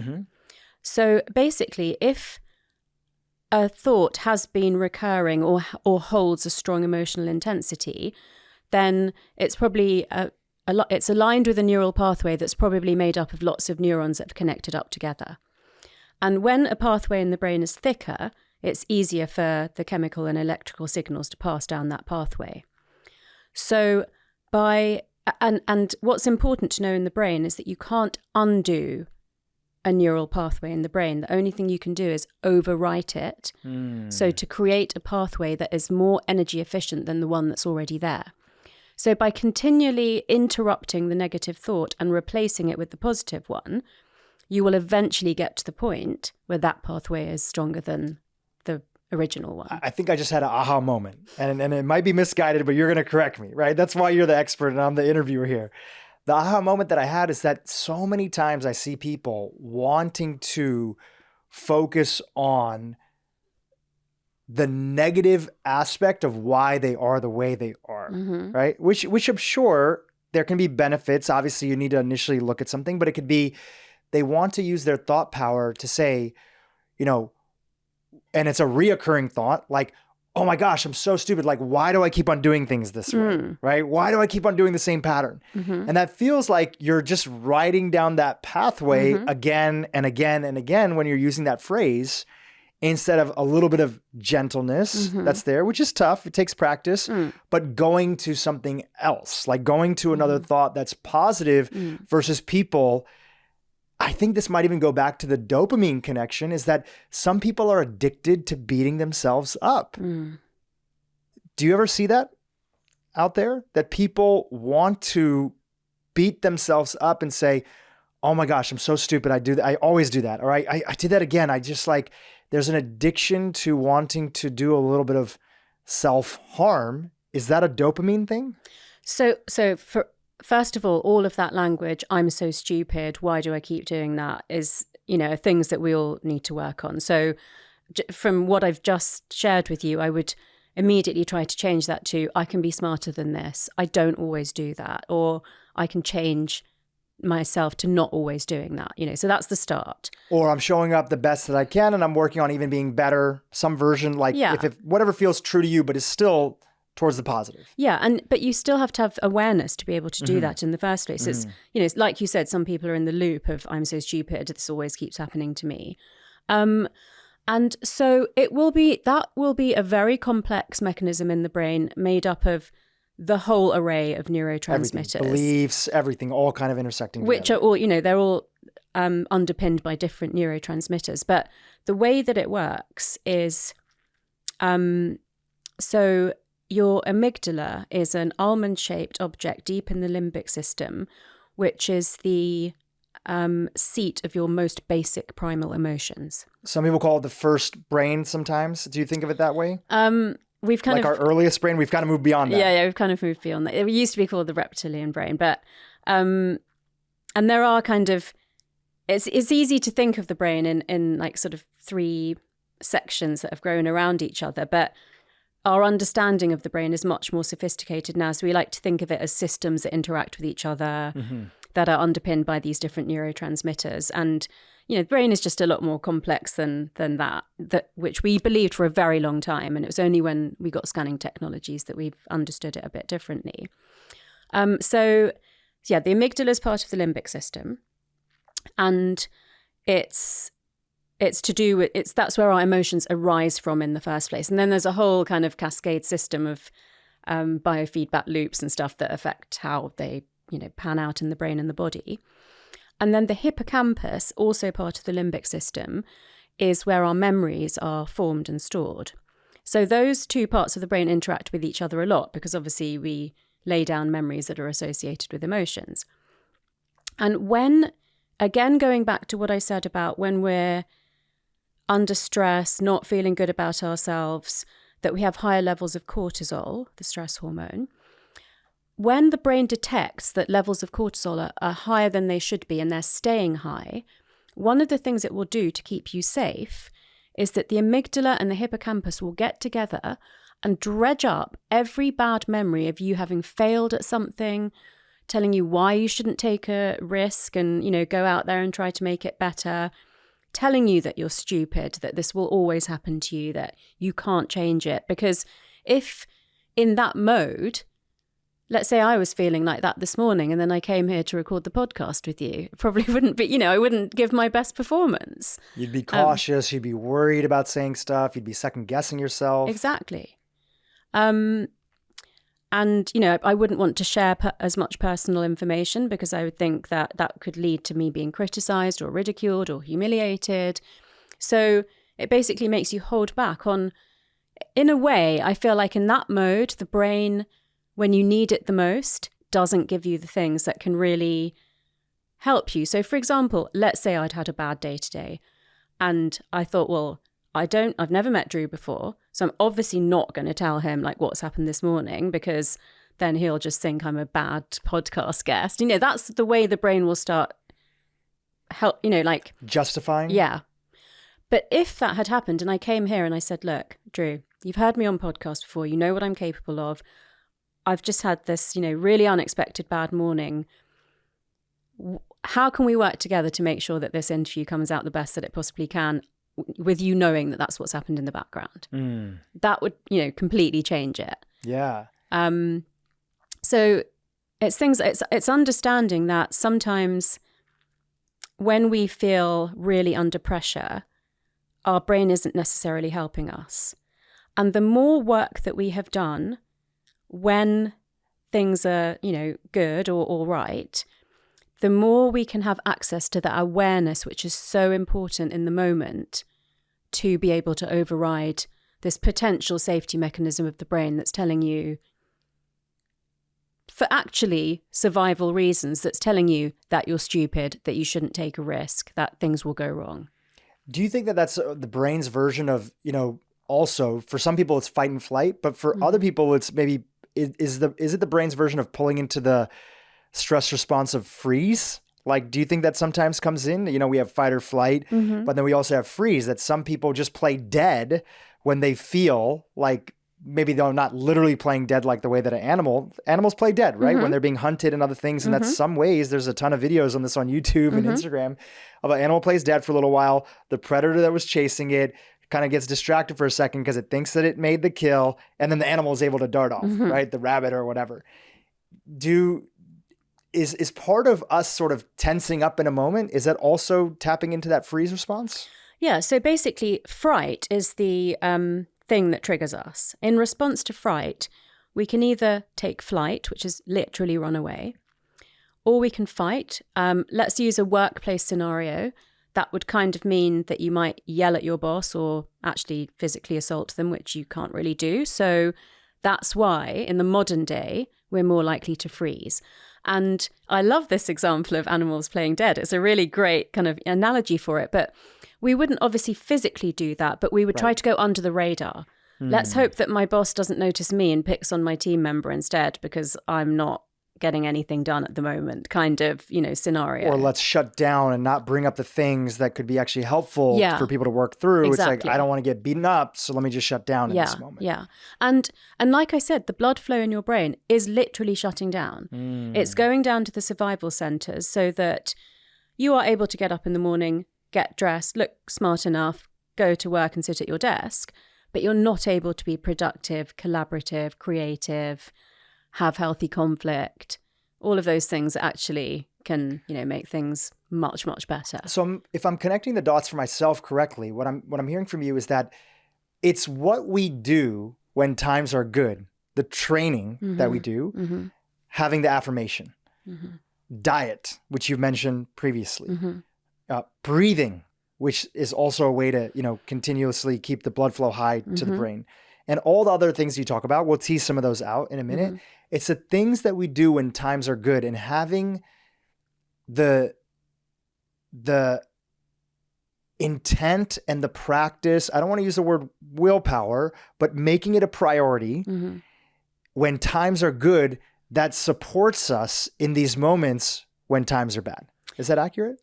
I have never been formally taught that in medicine or neuroscience, but I have certainly found that to be true in my real life several times. I will quote a piece of research from Amishi Jha that balances that view out a little bit. So when she was working with the US Marines on mindfulness-based resilience training, they had a group that was supposed to be practicing mindfulness before going to the battle zone, and a control group that weren't practicing. But in the group who were supposed to be doing X minutes of meditation a day, there were some skeptics and they just didn't do it. And so they went with their group to the battle zone and very quickly noticed that the colleagues who had been meditating could sleep at night, even though there was gunfire going on all night. That the colleagues who'd done meditation weren't sweating or getting palpitations like they were. So they went to the researchers and said, okay, I didn't do what I said I've been doing for the last month, but I want to start now, please. Can you help me? And they said, of course, we can help you to start this meditation program, but we cannot promise that it's suddenly going to help you now that you're in the battle zone. And what was really surprising was that it had a very, very quick effect, a positive effect on people. So even the people who hadn't done meditation in preparation for battle got benefits in a matter of days. So I don't want people to feel like, oh, well, I haven't been meditating for years and, journaling, and I don't always eat super healthy, so I'm doomed. I always say the best time to plant an acorn was 200 years ago, but the second best time is now. Talk to us about hungry ghost. Ooh, okay. And how do they rob us of our happiness? Wow. Okay, you're going big. You're swinging for the fence. Yeah, so basically based on Buddhist tradition, there are these things called hungry ghosts. And they roam around and they have, oh man, if you look up pictures of these, like Google image hungry ghosts, and you'll see they have these big bellies, these kind of shriveled up ghosts with big bellies, but they have skinny necks, very skinny necks and tiny mouths. And so what this signifies is they have this almost insatiable appetite. They're so hungry, but they can't fit anything into their mouths because it's so tiny. They can't actually get it down. And so I love this metaphor because it's kind of like a lot of people in our world today.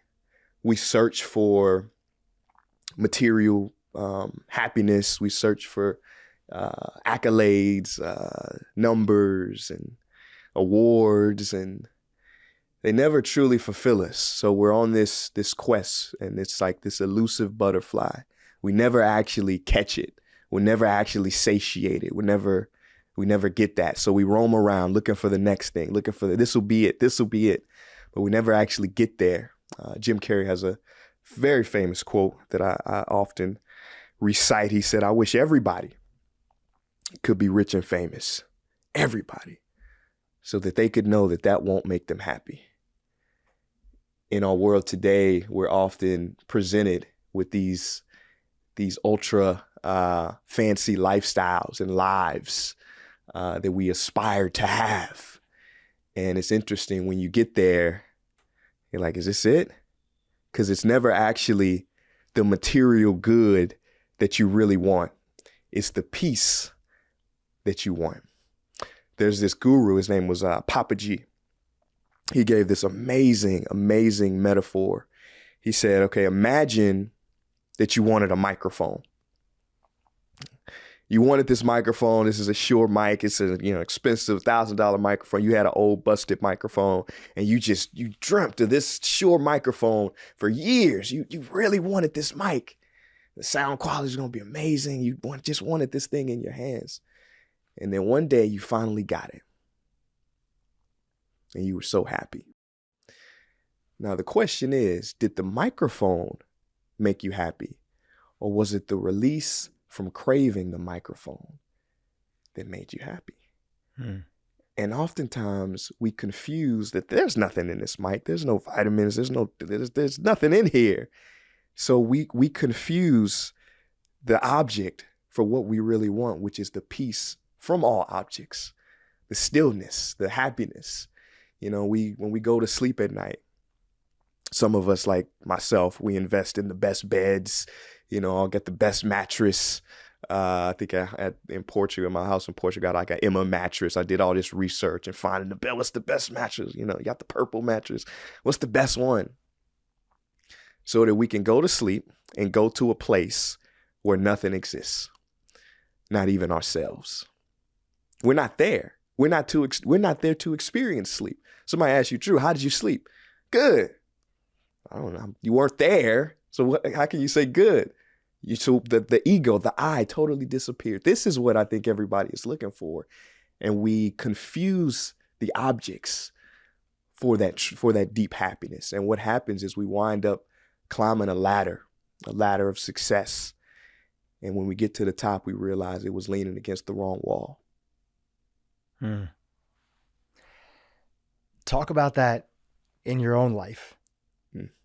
In my intro, I've shared about all the accolades you've achieved, how you went from being a dismissed student that teachers overlooked to getting a full ride into your university, to graduating with honors and achieving all this success on social media, awards, Bloomberg, saying your name from a podium, et cetera, et cetera, et cetera. 2 million followers on social media, 26 million followers plus through all platforms. did you ever come into a moment where you felt that your ladder was on the wrong wall? Wow. I think many times in life, you have to kind of reevaluate that. And yeah, absolutely. So for me, it's, I started my career as a rapper. I wanted to be the best rapper. I was writing every day. I grew up in North St. Louis. So a lot of people who are not familiar with St. Louis. St. Louis is, by FBI statistics, the most dangerous city in the U.S. I lived about 9 minutes from Ferguson, where Mike Brown was killed. So St. Louis is not the best place to grow up. Coming up in the educational system, I never felt seen. I was in the back of the class, like a potted plant, just there, not really engaging with my teachers. My teachers, I don't think, really cared about me either. And that's how it was until high school, and I found my favorite teacher ever. This teacher was engaging.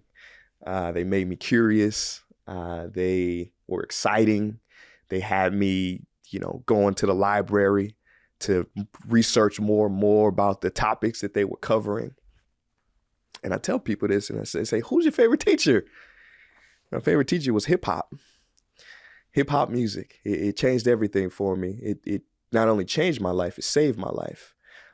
Listening to, and so a lot of people hear that and they're like, hip hop? What do you mean hip hop? I listen to the radio all the time. It's all about, I got this money. You got Meg the Stallion, talking about take money from your guy and, twerking. And that's hip hop. That's not hip hop. So hip hop is more than the 25 songs you hear on repeat on the radio. So hip hop, the origin of hip hop, it was the voice for the voiceless. It was originally the MC's duty to convey messages, enlightening messages, uplifting messages about topics, mostly socioeconomic, to the listeners, to inform them. This was the original purpose. So hip hop has 5 elements. I'll give you a backstory. So the first element of hip hop is b-boying, right? The dance, the break dance. And the second element is DJing, right? The DJ on the turntable. The third element is the MC. The fourth element is graffiti. And the fifth element, which a lot of people don't remember or don't realize, but the fifth element, according to like how hip hop was constructed, the fifth element was knowledge. It was knowledge. And you look at the word hip hop, to be hip is to be in the know. Oh, I'm hip to that. I know that. And hop means movement. So hip hop, essentially, if you break it down, it kind of means intelligent movement. This was the structure of it. This was the formulation and the origin story of it. So anyway, I get into hip hop, and it totally changed my life. It was my favorite teacher. Listening to these rappers, mostly in the underground, speak about geopolitics and religion and science, and it was mind blowing. I mean, it catalyzed a part of my brain that had been dormant for many years. My 5th grade teacher, Miss Williams, wanted to hold me back a grade. She said I was mentally incompetent. She didn't think I was good enough to go from the 5th grade to the 6th grade. I was slow. And, I've gotten this a lot. Even my mom, I love her, and she hates when I talk about this because she denies it to this day. But she thought that I had some type of learning disability. And I knew I didn't have any learning disability. I was just spiritually malnourished. And hip hop was that avenue to awaken me. And, there's so many kids, unfortunately, that are deemed slow, mentally incompetent. But really what happened was they just haven't been awakened. That passion inside of them hasn't been awakened. The word educate means to draw out. It comes from the Latin word educare, meaning to draw out. And I think the true role of an educator, not a teacher, I have a difference between those two. A teacher, there's 85 million teachers worldwide, but an educator, there are very few of those. And the educator, they bring out the best. They bring out the gifts in that student. And so there's so many kids who are just kind of forgotten. of kids where I'm from, north side of St. Louis, who don't get the opportunity, who don't get the luck that I had to find one of these perfect teachers. And so, it changed my life. I began to, like I said, to spend time in the library, to study, to learn. My vocabulary improved. I'm able to, understand, literal techniques and alliteration and metaphor and all of these different things. And I start to create music. So I go from being this depressed kid in the back of the class to this guy who's like, man, he found his voice. He's starting to express, because the opposite of depression, I feel, is expression. So I was able to express what was always hidden within me in this quiet, shy kind of demeanor. And, I started making music. I started putting it out there into the world, and it was beautiful. I did this for many years, and, I got in Vibe magazine. I did stuff with, Grammy Award winning artists. I developed a little following, and it was beautiful. It was amazing. It was life-changing. But I had another pivot point happen. So, I always give credit to hip hop, because I think it's such a beautiful culture, not just a genre, but a culture that changed everything for me. It can also be very, very based on a lot of comparison. So if you look at the mainstream artists, the comparisons, it's also very ego comparisons, right? It's I have more money than you, I have more cars than you, I have your girl with me, I have this many girls, I have this mansion. So they're always kind of comparing themselves to their peers. And even in the underground, it's not the material as much as it is I can put these words together better than you. I got better, what they call bars than you. I can spit better lyrics than you. And, that comparing mindset, it drove me for a while. I wanted to be the best, and I felt like I was the best. But, as they say, the comparison is the thief of joy. It's the doorway to suffering. And so I felt a lot of suffering when I started to compare myself. I would say, man, why is that person doing a world tour and I'm not? I'm better than them. So it created a lot of shame, a lot of self-doubt within me. And then finally, I realized, man, I don't know what happened, but I realized I just wanted to be happy. I just wanted to be happy. I just wanted to be fulfilled. And I was like, where is this thing called happiness? How do I find it? Where is it? Is it in that mansion? Is it in that Benz? Is it in the Bugatti? Where is that? Where is happiness? How can I find it? And I started reading everything I could about happiness, positive psychology.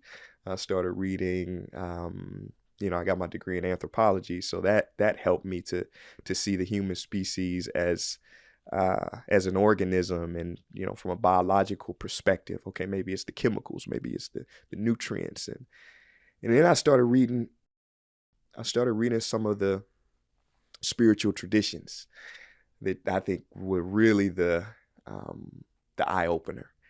I read every spiritual book that I could find. I mean, I read the Bible, the Quran. I read the Bhagavad Gita, the Ribu Gita. I read the Tao Te Ching.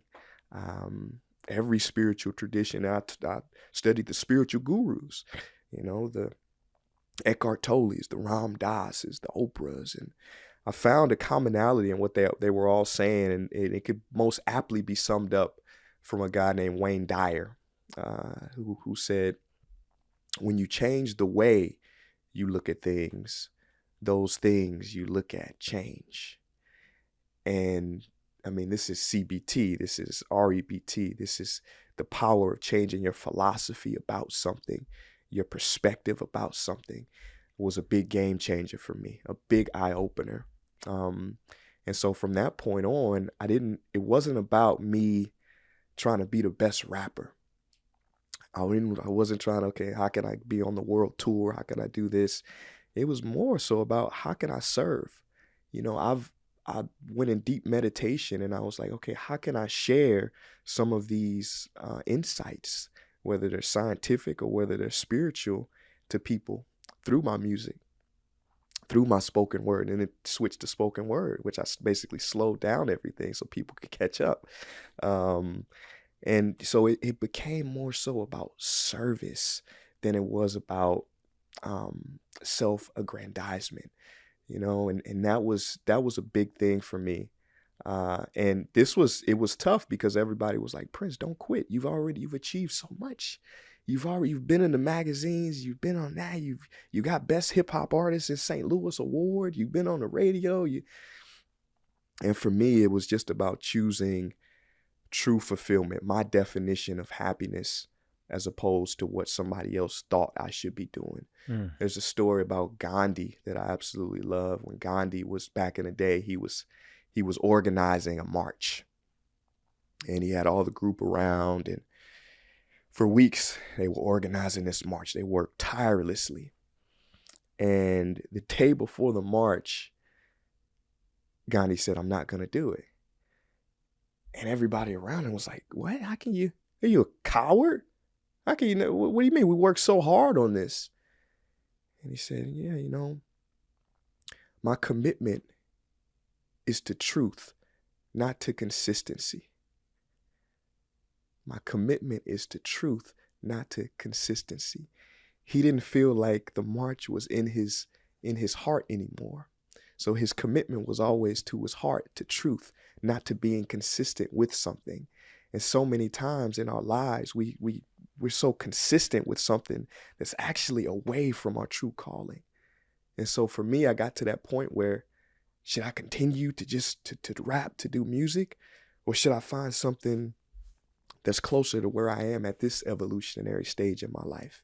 And I think we have so many points in our lives, I call them pivot points, where we have to step back and zoom out and say, is this consistent or is this true to who I am? There's a difference, I say, between a good idea and a God idea.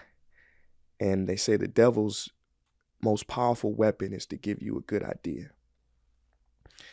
because that good idea will keep you occupied so that you can never fulfill your God idea.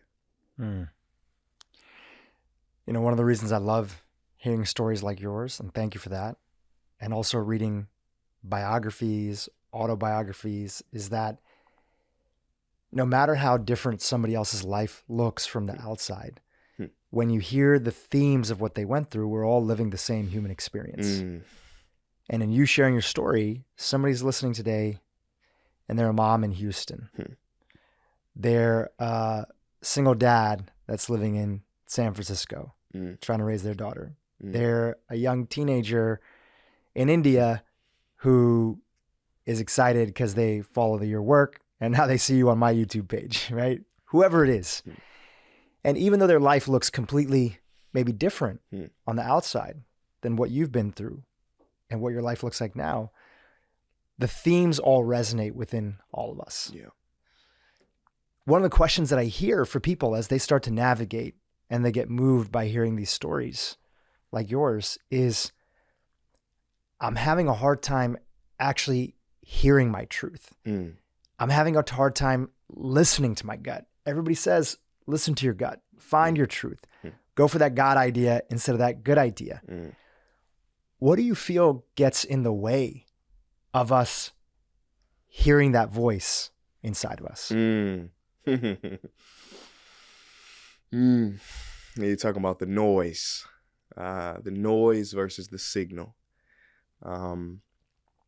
I think one of the things that gets in the way is what we talked about, is the distractions that we see in our lives. We're inundated with so many distractions on a daily basis, and we never ask the true questions, the deep questions. Why am I here? What am I doing? What is this? This is a mystery. How did I get here? What is this? I mean, these are the questions, and the mind can just, that's what everything in the world, the distractions on social media, they just keep us focused so much on the outward. And so it's so important to find those moments where you can pause, those moments of stillness and meditation. So I think what really gets in the way is again, it's climbing that ladder of what you think you're supposed to do, or what people said you're supposed to do, whether that's the ideas that your parents gave you, they want you to achieve something, or your friends, or even the ideas that you have in the ego. And this is why they say the longest journey a person will ever experience is the 7 inches from the head to the heart. And so to tune into that heart is super important, and it comes with quietude, with silence. I think there's so many techniques, and I can share them on how you can find that thing. One technique, I call it the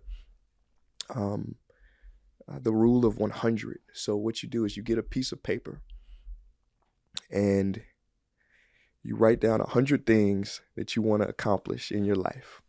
Accomplish, do, have, experience, 100 things. I want to, go to Portugal. I want to own a dog. I want to start a podcast. And you list all of these. I want to get married. You list all of these out, 100 things. And you say, okay, if I could just achieve 50 of these things, what would they be? So you cut 50 out. And then you say, okay, if I could just achieve 20 of these 50, what would they be? So you keep 20. And then you go 10. And then you go 5. And then you go 3. And that, process of elimination will allow you to come into focus on what it is you truly want to desire.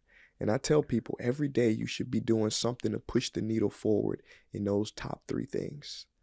You might not achieve all 100, but you will have a happy life if you could achieve those 3. So I say focus on those 3. There's a guy named Brady Ellison. You heard this name before? This guy? I haven't, no. He's a famous archer.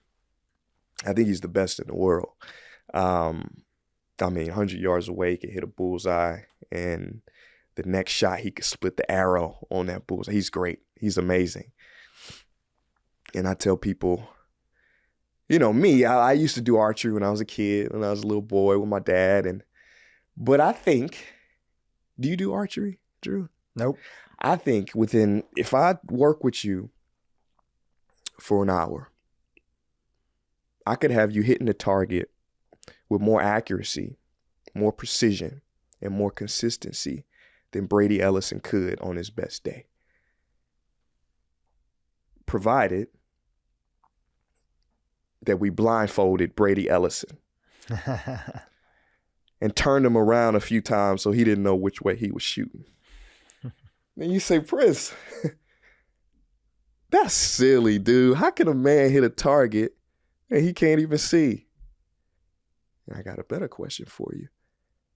How can you hit a goal that you don't even have?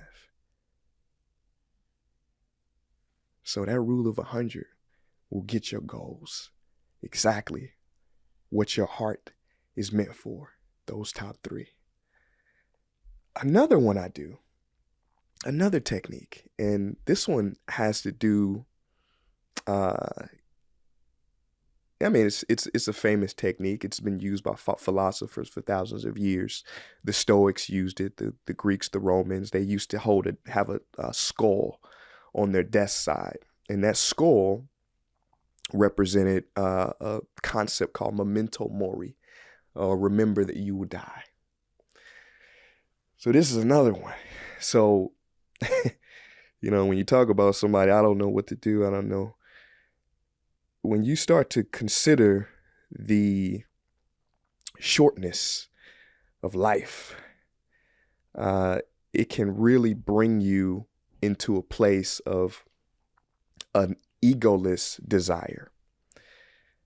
So when I create my videos, I say, okay, Prince, I used to do this. I need to do it again.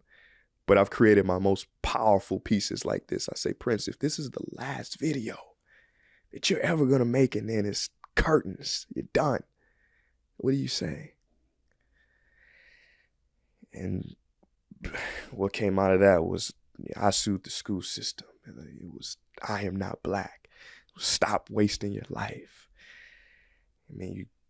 I Sued the School System got, I think it was 500 million views. It was one of the most viewed videos on the whole internet the year it came out. And I say this not to impress you, but to impress upon you that when you really go deep into your heart, into that place that isn't ego driven, you start to shine.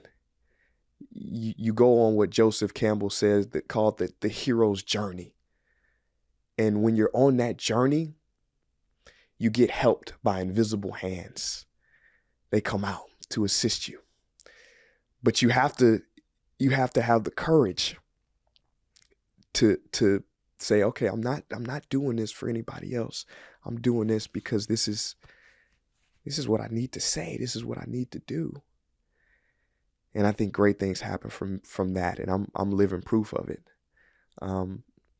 So there's so many different techniques out there that you can use to find out what it is yet your thing is. But I think action is also important. Because even you say, Prince, okay, what if it's not the thing? What if it's not the thing? Say, okay, well, maybe it's the thing that leads to the thing. So I think just following that journey and realizing that you're always in the right place because there's something beyond this thing that a lot of scientists are so obsessed with, studying this thing that is actually in control, that is actually guiding us. And I think when we can surrender to that all is well and unfolding as it should, great things happen. There's an amazing story. It's a story about a king, and the king, he had this very close confidant, very close, very wise, a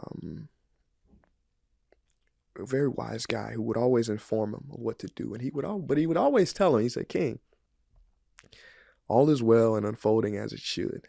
That's what he would always say. And so the king's other confidants, they didn't like how close he was to the king. They were jealous of him. Why is the king always asking him for his advice? Why doesn't he ask us? So one day, the king, he was getting a haircut. And the barber, he was cutting his hair. And something happened. The barber, he got distracted and he nicked the king on the neck. And blood started coming out. He had this big lead was leaking everywhere. He had to get stitched up. Well, the king's confidants, they knew, okay, this is our moment. This is our moment. So they waited until this the king's closest confidant was near him, and he said, "What do you think about the king's accident? What do you think?" They knew what he was going to say. What he always says. He says, "Well, all is well and unfolding as it should." And the king got mad. He got upset. He's like, "What do you mean? I almost died. All is well and unfolding as it should. Guards, take him to the dungeon. Take him under the jail. Put him in, lock him up." The king was pissed. So later that day, the king, he's like, "All right, I gotta blow off some steam." So he takes his horse. He wants some alone time. So he says, "Everybody stay here. I'm gonna just take my horse. We're gonna ride." So the king, he rides. He just gets in flow. He gets into the zone. He goes so far. And pretty soon, when he actually becomes aware of where he is, he's like, "Oh my God. I have rode to where the cannibals are." So there was a group of cannibals that lived on the outskirts of the kingdom. Well, as he came to this recognition, he looks around, and this cannibal comes up behind the king and grabs him, takes him off of the horse, throws him down, and they wrap him up. They tie him up. So later that evening, the cannibals, they take him to a fire. They're going to roast him. the day had been some very auspicious day. They needed a sacrifice to their gods, and they were like, okay, we got it. That was perfect. This is very divine and auspicious. So as they're getting the king ready to be roasted, one of them looks at the king's neck, and they see a scar. And they say, oh, dang it, we can't sacrifice him. He's impure. He's not worthy of our gods. Let him go. So the king, he's like, oh my God, that was close. So he goes back to the kingdom, and he realizes that his closest confidant was right. He was right. All was well and unfolding as it should. So he goes to the dungeon and he says, guards, let him out. Let him out. I must speak to him. So he goes into the jail and he says, oh my God, you're not going to believe what happened. You're not going to believe this. I took my horse and we rode out, and I saw the cannibals, and they took me off the horse and they tied me up, and they were going to sacrifice me, but they saw the scar that was on my neck.